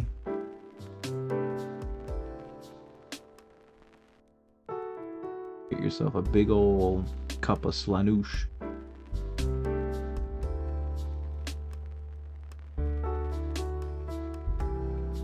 I don't like that. I'm over that better. And also not accidentally playing over the other stuff that doesn't need over. Okay, so looks to me like I didn't get all the way to the edge on you. Now, something I think is kind of neat is that Station Forge actually has their own version of the Biotitan. And I'm legitimately curious if it's bigger than the actual Biotitan, because the Biotitan's a huge, creepy-ass model. And I remember seeing it and thinking it was dumb. And then I saw an artistic rendition of the scale of a Biotitan, and suddenly I became very, very anxious whenever I saw a Biotitan. Because they're legitimately the size of walls. And that's terrifying. I love the armored parts of Slanesh followers, don't get me wrong, I like the Tatas, but the men in big shiny ornate armor is just your jam. Yeah, they are really good. I'm honestly surprised you're not more into the Stormcast Eternal models then, because the armor on Stormcast Eternal models, it might be a little bit too generic for your liking, could be the reason, I guess, but I think they hit it out of the park with their consistent, like, redesigns of Stormcast Eternals. Like, they kept getting closer until they hit, like, a really good point with this edition. I was hoping to see one on... yeah, no, that wasn't going to happen. With the exception of a game that requires more theater of the mind, like Rogue Trader, you're probably not going to see Slanesh anytime soon in a mainstream Warhammer game. Just because Slanesh tends to be visually associated with sexual debauchery, and that's a really hard sell for a game that wants to be bought by many people. You know what I mean? I'm not saying it's impossible. I'm just saying... Oh, you meant a Biotitan. Okay, that's fair. The main reason I'm shying away from them is my 2 Space Marine armies. I've already got my generic boys. That's fair. Yeah, I'm honestly not surprised that there's no Biotitan. I remember Bricky actually made this complaint, and I kind of agree with him on it, that it is really funky and kind of disheartening that as soon as Chaos shows up, the Tyranids take a backseat. Like, you don't hear from them again for the rest of the game. And, again, it makes sense. It's just kind of annoying that that's how things happened. Because it would have been really cool seeing them continue to fight, you know, the Thousand Suns that are doing their incursion, and have Cadia continue to fight. They could have made a much more epic campaign if they had done that. But on that same breath, they also did a really good job when they do, or with the game they did make. So it's not complaining and saying, you done fucked up, Saber Interactive. They made a great game, and I don't want to take away from them. This is why my Emperor's Children Codex will make me cry. I know that Slaanesh will slowly be dissolved so the GW can sell to a younger crowd. I think what they're going to do, and if they do this right, I'm going to be really impressed, but what I think they want to do with Slaanesh is make it less about the sex and more about just being alien and exotic and looking incredibly painful. But I don't know. I'm legitimately curious on how Games Workshop is going to manage to sell Emperor's Children. Because it's pretty much a foregone conclusion that they're going to come out with an Emperor's Children army this edition, right? Fulgrim is going to be the next returning Primarch. They've already talked about him in the lore and what he's up to and hinted at him. But it really is legitimately just a matter of time before he comes back. And they've been doing... Slaanesh isn't just sex, though. It's excess and pleasure, which can be around... Exactly. And so that's where I think they're going to go. The big issue is that a lot of people just look at them and see sex. And that's really annoying because Slaanesh is probably one of the more fascinating gods as far as I'm concerned.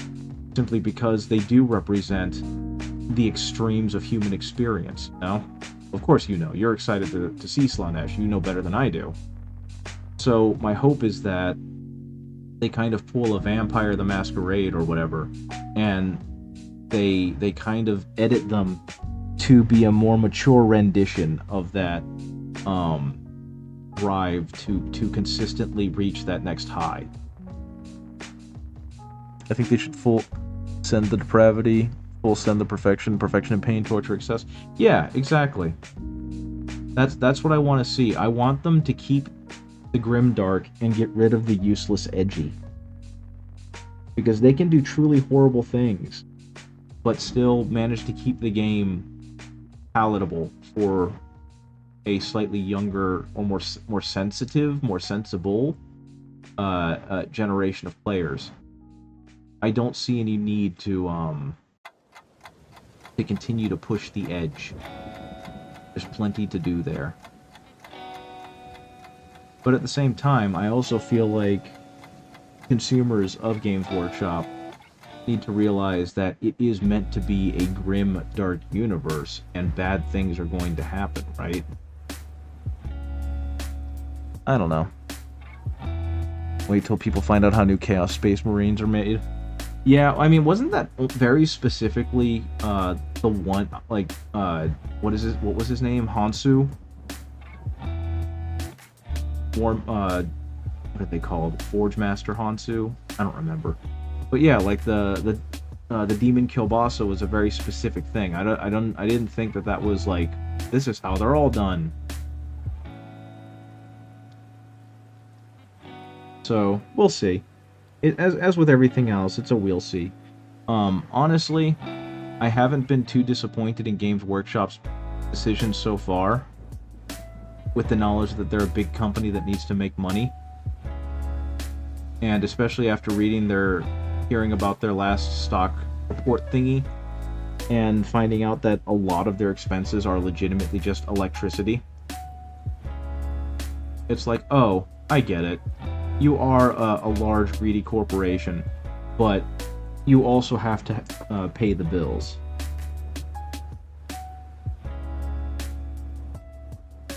Let's just say female Space Marines do exist, but not in the way that people like. Yeah, there's a lot of big nasty that goes on in some of the Chaos Space Marine stuff. Okay, so I accidentally non-metallic metal golded this really well. Purely by accident. Was not meaning to do it this well, but here we are. We've got some good non-metallic metal gold happening. Look at that non-metallic metal gold. So the weather is such, because we just had a big rainstorm like go through the area, that I spent all of yesterday in agony because of my sinuses. It's not like an allergic reaction. I have an issue with changes in barometric pressure, and when it drops, all of my sinuses start to swell really badly and become hypersensitive, And so I spend all day coughing and sneezing and just being miserable because I get so much pressure. And that's how yesterday was spent. And today I feel a whole lot better. My body has acclimated and everything's fine. The big issue, though, is I'm exhausted because I did not sleep well. Did GW make a rule about the number of termagants I'm allowed? Yeah, 120 max. 6 sets of 20, I'm pretty sure, is the case. Because Battle Line, you're allowed 6 copies of Battle Line. And I think for termagants, the squad size stops at 20.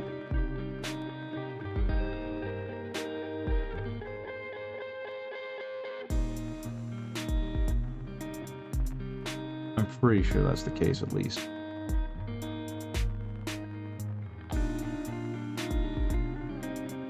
Though, to be completely honest with you, if you're only playing with friends, then take it up with them. Do whatever they say is allowed. Because that's the best part about playing Warhams. Is that, unless you're playing in a tournament, everything goes. If you want to have a full army of dreadnoughts, go for it. If you want to have an old guardsman army, go for it.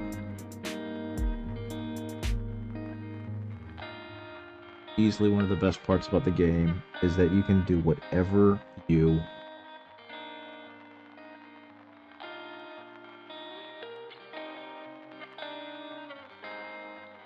this, do some more of that,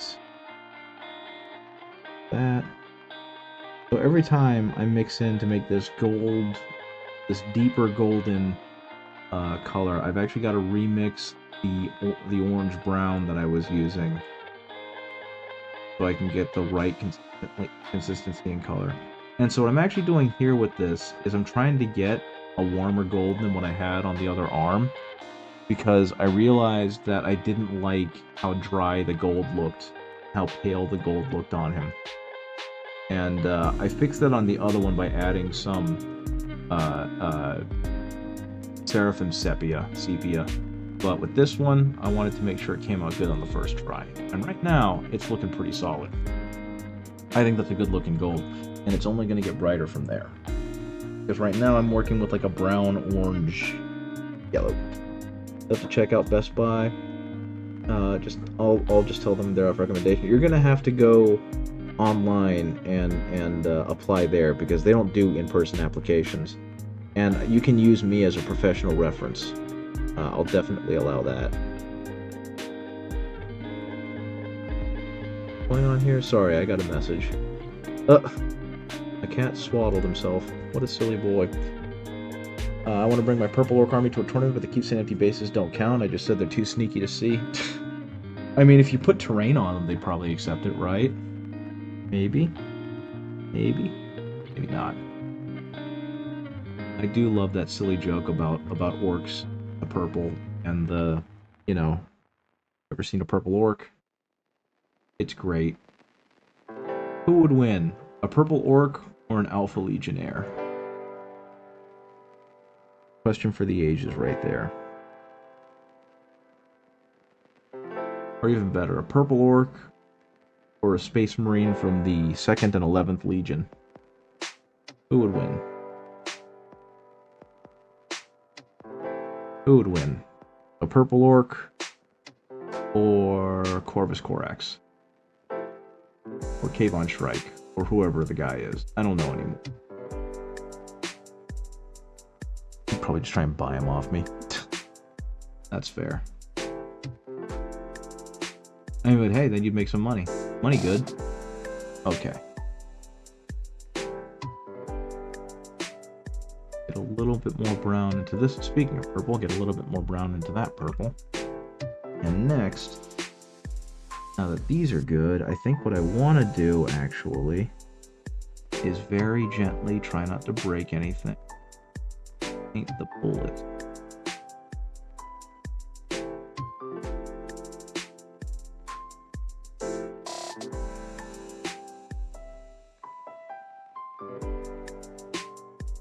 Not even on camera, am I? There's 2 Geek Squad openings. Yes, there is a... don't apply for the ARA position. You're not going to get that one. The ARA position is back-end technical knowledge. They're the people who actually work on the computers. You're probably going to want to apply for the CA position, which is a front-end position. They're the ones who receive customers and are like, hey, how can I help you today? Oh, well, my phone's been hacked. I need you to get the hacker and shoot him in the head. And you can be like, I'm sorry, man, but there's not much I can do with that, but I will check your phone and run a virus, blah, blah, blah, to make sure that it's not hacked. And then you do that, and you're like, there, it's all done. Your phone is perfectly fine. They'll be like, oh, God bless you. You're a good geek. Either of those are options. What are the two options they have for Geek Squad? Because there's only two positions for Geek Squad. Those are Consulting Agent and Advanced Repair Agent. And I just realized I did these backwards. No, that should be fine. I'm sorry you had to listen to me go on a small rant about being a Geek Squad agent, but that's okay. Okay. Put that brown in there. I go ahead. Top of that.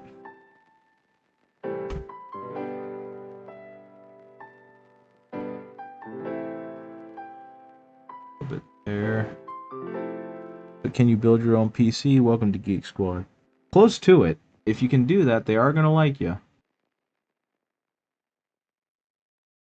One of the big things that they actually train you up for is pretty specifically becoming an Apple certified agent so you can do repairs on iPhones, because that's a big selling point for them.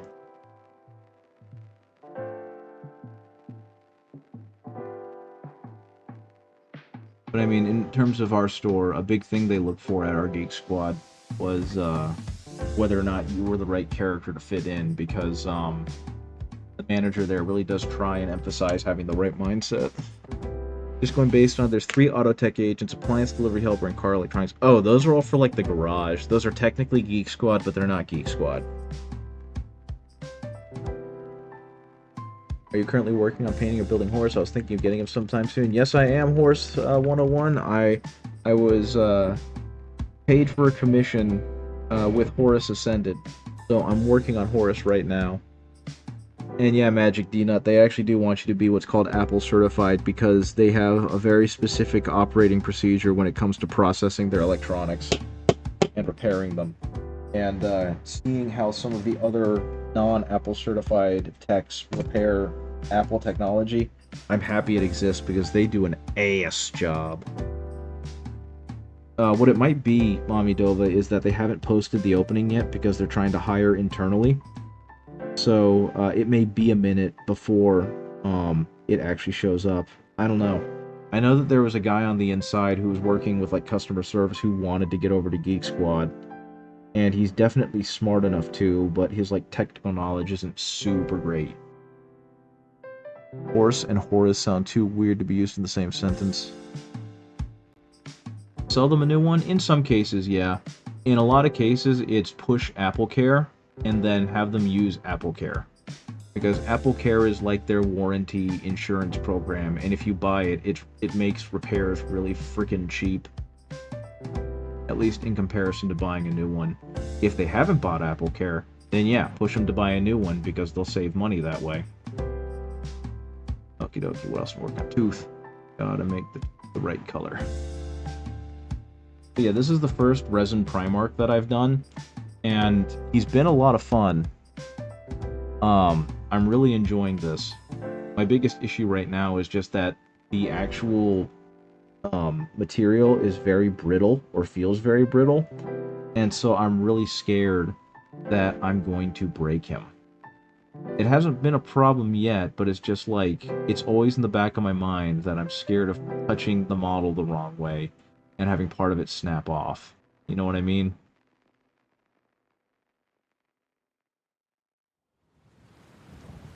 Okay. There's a standard retail position you can snag. Yeah, there is. Does Best Buy even repairable products such as fried capacitors or more software side things? Their repairs are pretty straightforward. If something like that happens, they would do what's called a rear unit replacement, where they would replace the entire back, because component-wise, everything's too delicate to replace at that granular a level. and it's just more cost effective for them to replace the entire rear unit. So with their cell phones, that's what they're trained to do. Anything beyond that, and it ends up getting sent to a service center, and the service center will do more in-depth repairs if it makes sense cost-wise. If it doesn't, they'll most likely recommend that you buy something new because it would cost less for you to do so. It's usually like a 5-minute job on a laptop. Yeah, but a laptop is also a whole lot bigger, and with an Apple phone, again, everything is so tiny and so delicate that, and the rest of their operating procedure to make sure that everything works, it actually is less expensive for them to just go ahead and replace the entire rear unit. And also, I don't think they want to have to train these workers to work with, like, a soldering iron, because they have all this other equipment. And there's too many other things that can go wrong, because they really do crunch a lot of things inside the iPhone in a very small space, so it's all very fragile. Phones are basically bricks once the capacitor goes bad. Yep, and that's why they do rear unit replacements, which is essentially replacing the entire motherboard. But yeah, because of the vast number of freaking laptops and electronics they sell, they don't really do a whole lot of work on laptops in the back of the store. They'll replace batteries and stuff like that, which I've done a lot of, but they're not going to actually do any hardcore repair. Yeah, so again, it's not necessarily the most economically sexy thing, but in terms of just cost benefit, it makes sense. And yeah, a standard sales position at Best Buy is not bad. Again, the management there are decent people for the most part, and they do a really good job of training you. They basically have you shadow someone and work with like a mentor for most of your first month. And then after that, you have a walkie on you at all times. So if you ever run into a problem, you can immediately contact someone who's more knowledgeable. And that generally does a really good job of like prepping someone for the job. And of course, I'm only speaking from experience at the Best Buy I worked at. Honestly, if they paid better, I don't think I would have left. I really liked that job. And I'm still technically working there, but only as more like a seasonal rotational and on weekends. Best Buy sales position is so easy, you just get to hang out with customers all day. To some extent, yeah. The biggest thing is you don't really have a specialty. They make you be knowledgeable of the entire store so you can fill in everywhere. And you generally have to have really good working, at least modest working knowledge of all the electronics in the store. And you also have to push a credit card, which I hated doing, so I never did. Because every now and then, I mean, they have us push Total, which is their, their membership plan. And that's usually pretty good for anyone who is not technologically savvy, because it means any work done by Geek Squad is now covered by the plan, except for like replacement parts. But if you were to bring in, you know, $1,200 of computer components and say, hey, build this into a PC, and you have Total, we'd be like, okay, cool, and do it for you. Okay. This was a lot easier than I expected it to be, and looks a lot better than I expected it to be. Though I'll be honest, I have a feeling I'm going to take a look at this tomorrow and think it looks like dog shit. But right now, I'm pretty pleased with how it's turned out.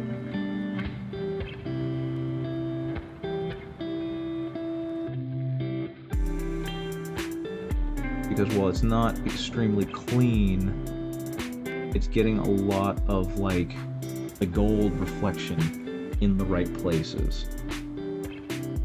And that's kind of where I'm going with it. It's going to be brighter than this. I'm going to go up in color again. The only reason I haven't is because, like I mentioned earlier, I'm really freaking tired and my focus is starting to wane a bit. But I definitely like how this is looking so far.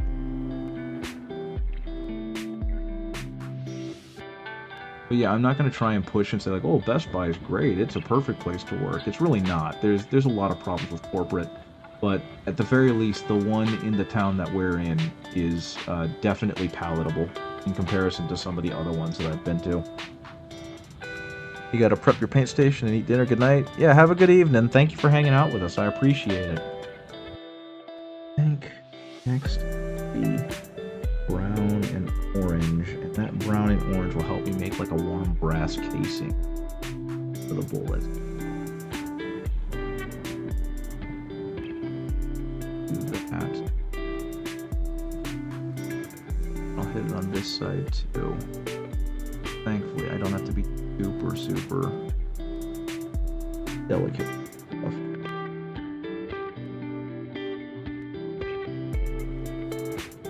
Nice semi-coherent brown up there, and then I can kind of dry brush in the silver for the metallic casings, very similar to how I did Abaddon, a bad one, a bum.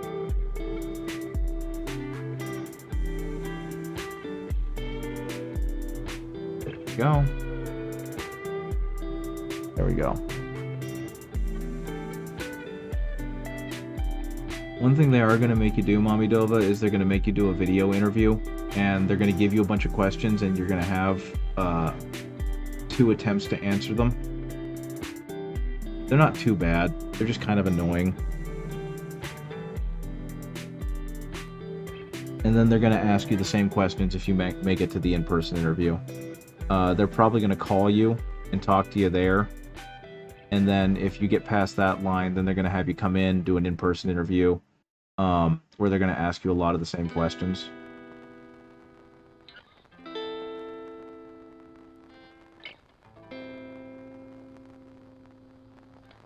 And then if they like you from there, they'll give you a time to come in and do your training. And it should be good from that. I got real lucky. They did... Gosh, I don't remember. I think they did a phone interview with me and then told me they'd call me back and decided that they liked me enough that they called me back within like an hour. And so I got real lucky with that. Go ahead and add some blue to that. Add more blue because it needs to be blue. Go ahead and drag that across there. And make the belt feed pop a little more. I don't even know if you can see what I'm doing. I apologize to anyone who's... Darn it to anyone who's watching, because I am getting increasingly disheveled with my composure.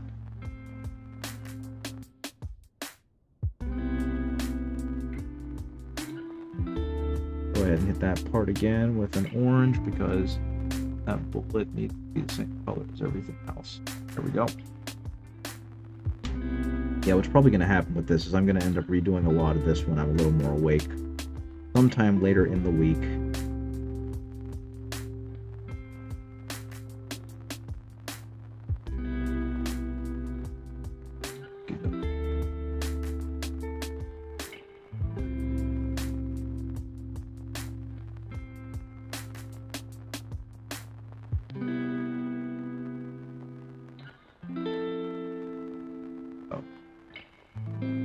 That's a good look. Okay.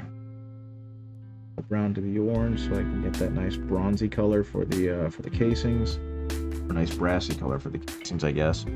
Just sent an application. We'll see what happens. It's only part-time, but honestly cool. You could use a break for the 45 hours. If you're part-time, they're probably going to schedule you for about 28 hours.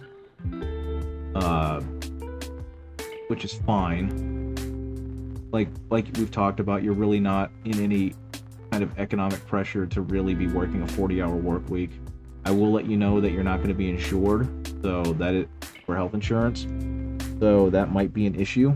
But I think until you're 26, if you're living with your parents, you're legally a dependent, so you should be fine on that front. Like I said before, the actual job is not difficult. It's just kind of having a working knowledge of most of the electronics in the store. which is not difficult, and being able to talk about them to other people. And just remember, you're going to be working with a lot of people that are not super technologically literate, so being able to explain it to them is also going to be a big part of the job. But like I said, you'll do fine. You're a smart kid. You have work experience elsewhere. They're probably going to ask you why you left that other job. But their base pay at 26 hours, I'm just about the same as my 40 hours sad, right?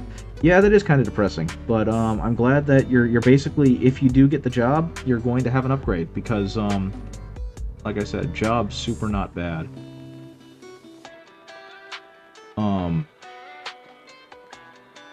The fact that you've already had a job is going to be a good sign for them. You know, all the fun stuff. Okay. That belt turned out really good, and I'm really happy with that. I'm gonna have to do this, but my eyes aren't focusing well enough for me to do so. I think the next thing I'm gonna want to do... I wonder if I can just go ahead and paint this orange right now. At least get a layer of orange now. Oh, and that's a perfect example of why I hate Vallejo orange. In general. That looks terrible. That's way off. Held the job for a reasonable time too. Most people my age don't start working so soon. That is true.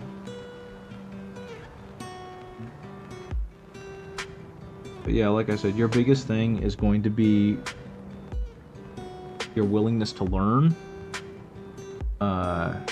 your willingness to be professional, and being able to explain why you left that previous job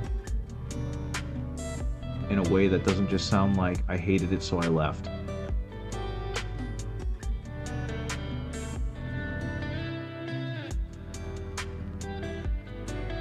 That's eventually going to be red and yellow, but at the very least I got something in there.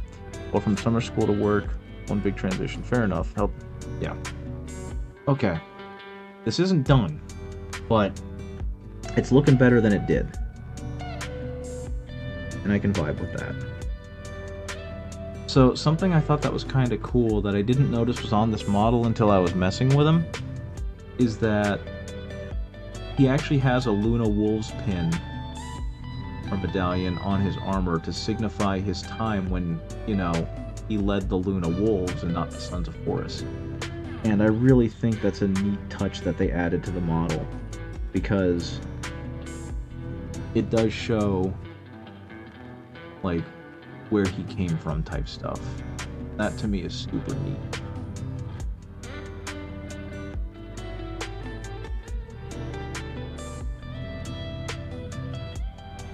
Actually, bone color, because bang.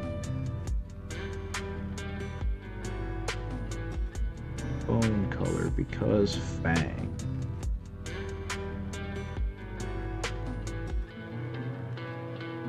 There we go. Bone color because fang. I'll use my work injury as a reason. Yeah, there you go. You can say that it just became too much and couldn't continue working there because of how much it was aggravating you. Yeah, I'm gonna paint his bolter red. I hate the fact that it's not any color and it's just kind of this black to go against the black. Bolter's turning red. And actually I think that might be... No, you know what? My next step is going to be highlighting the little angle of his elbow, which I probably should use a better brush for. Maybe not on camera, I'm not on camera. Wonder if...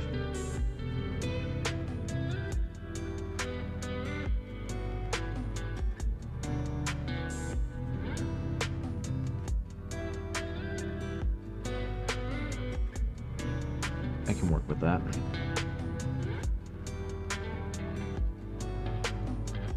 There.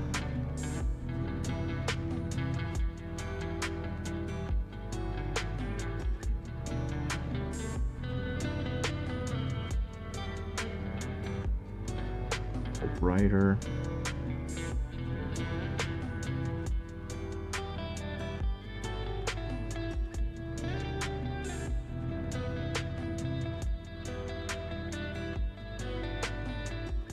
actually isn't bad. Again, something I'll have to clean up later. But yeah, the claw is coming along nicely. I'm going to want to fix that leather. Oh, yeah, I probably ought to go a little brighter with the dang gauntlet itself, or with the trim, because it definitely needs to go brighter. I'm also going to put away a lot of colors, because I'm essentially done with them. Except for... Yeah, I'm going to finish with the trim, and then that might be it, because it's 9:20. I'm going to need to go to bed soon. And what I might do, actually, is I might give a light dry brush with...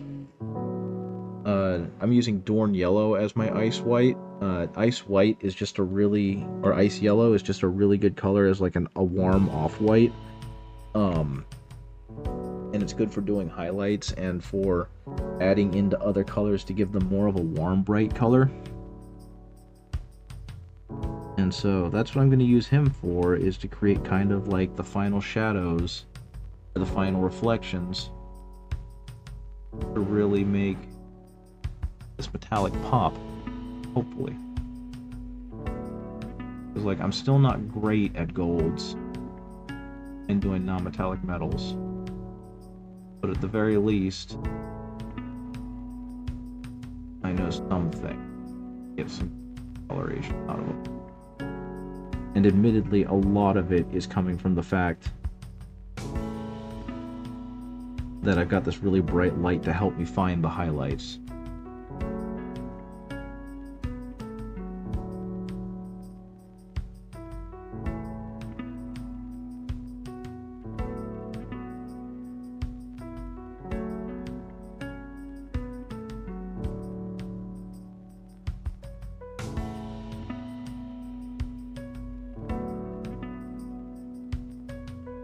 That's allowing me to bring out some of the highlights that I otherwise wouldn't have had on this model.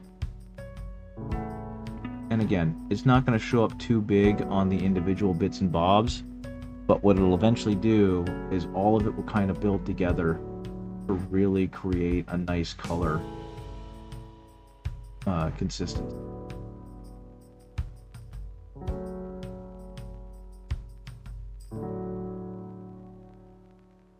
Kind of already see it happening.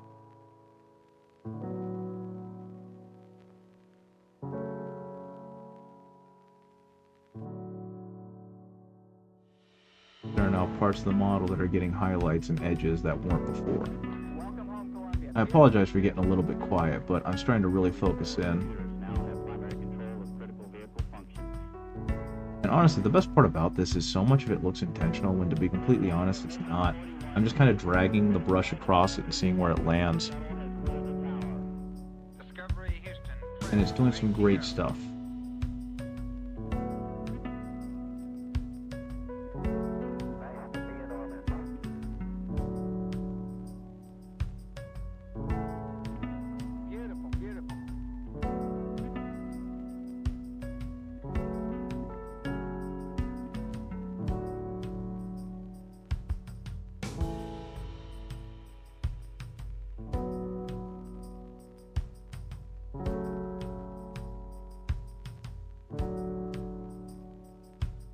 I'm definitely gonna have to get those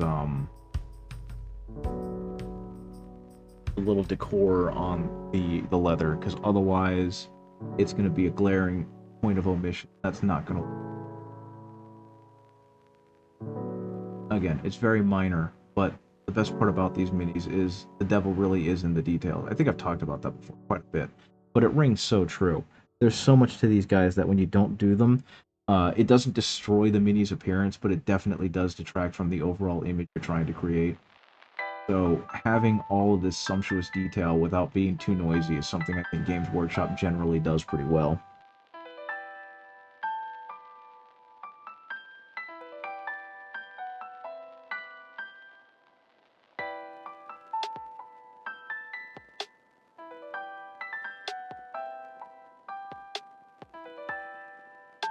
Again, me being very delicate with the highlights.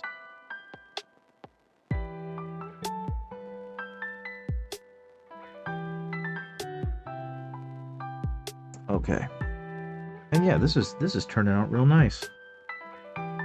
what I eventually plan on doing is probably actually using the Seraphim sepia again, because it's going to do a lot of the work for me. One of the things I'm notoriously bad at is cleanup. And so it's really hard to notice when you get the full piece, but a lot of my little sections look very rough because I tend not to do a good job of going back and smoothing out blends or making sure that, you know, highlights are placed absolutely right. And in some ways, until I get better at that and I focus on it a little more, I can kind of cheat it by using a good wash in the right places to act as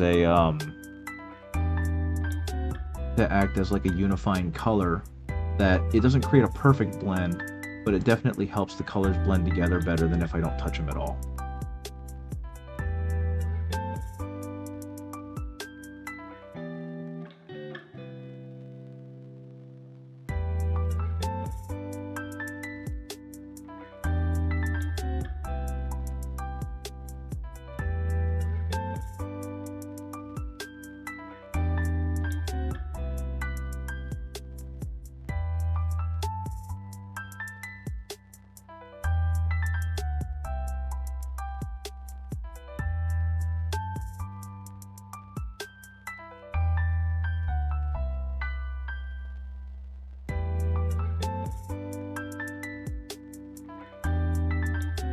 See, the funny thing about this to me is that if you don't look closely, I could almost convince you that I'm good at this. And while I don't think I'm bad, there's very clearly a lot of cheating going on. Okay. Yeah. I could probably go for one more level of highlights, but honestly, I think that looks pretty good. Now, what it is missing is it's missing some of that sepia, right? It's not the same color as the mace and everything, but it's definitely not that far off. So when I finally get around to finishing it, if I coat it with the sepia again, potentially hit it with another level of ice white for a highlight, like a dry brush highlight, it's gonna look great. Okay, but yeah, that claw is looking really, really good. That being said, though, I think it's about time I go ahead and head out. I think I finally hit E on my tank. So I'm gonna go ahead and hop off. I don't know how the algorithm works. I'm not sure if actually raiding is helpful, but I'm gonna check to see if there's anyone that I could raid. That's not. I don't want to be over here. Let's see. Do we? Oh, yes, we do. We have the dungeon lounge. So we're gonna go ahead and raid the dungeon lounge. They're good. They're good people. So, we're gonna go ahead and do that.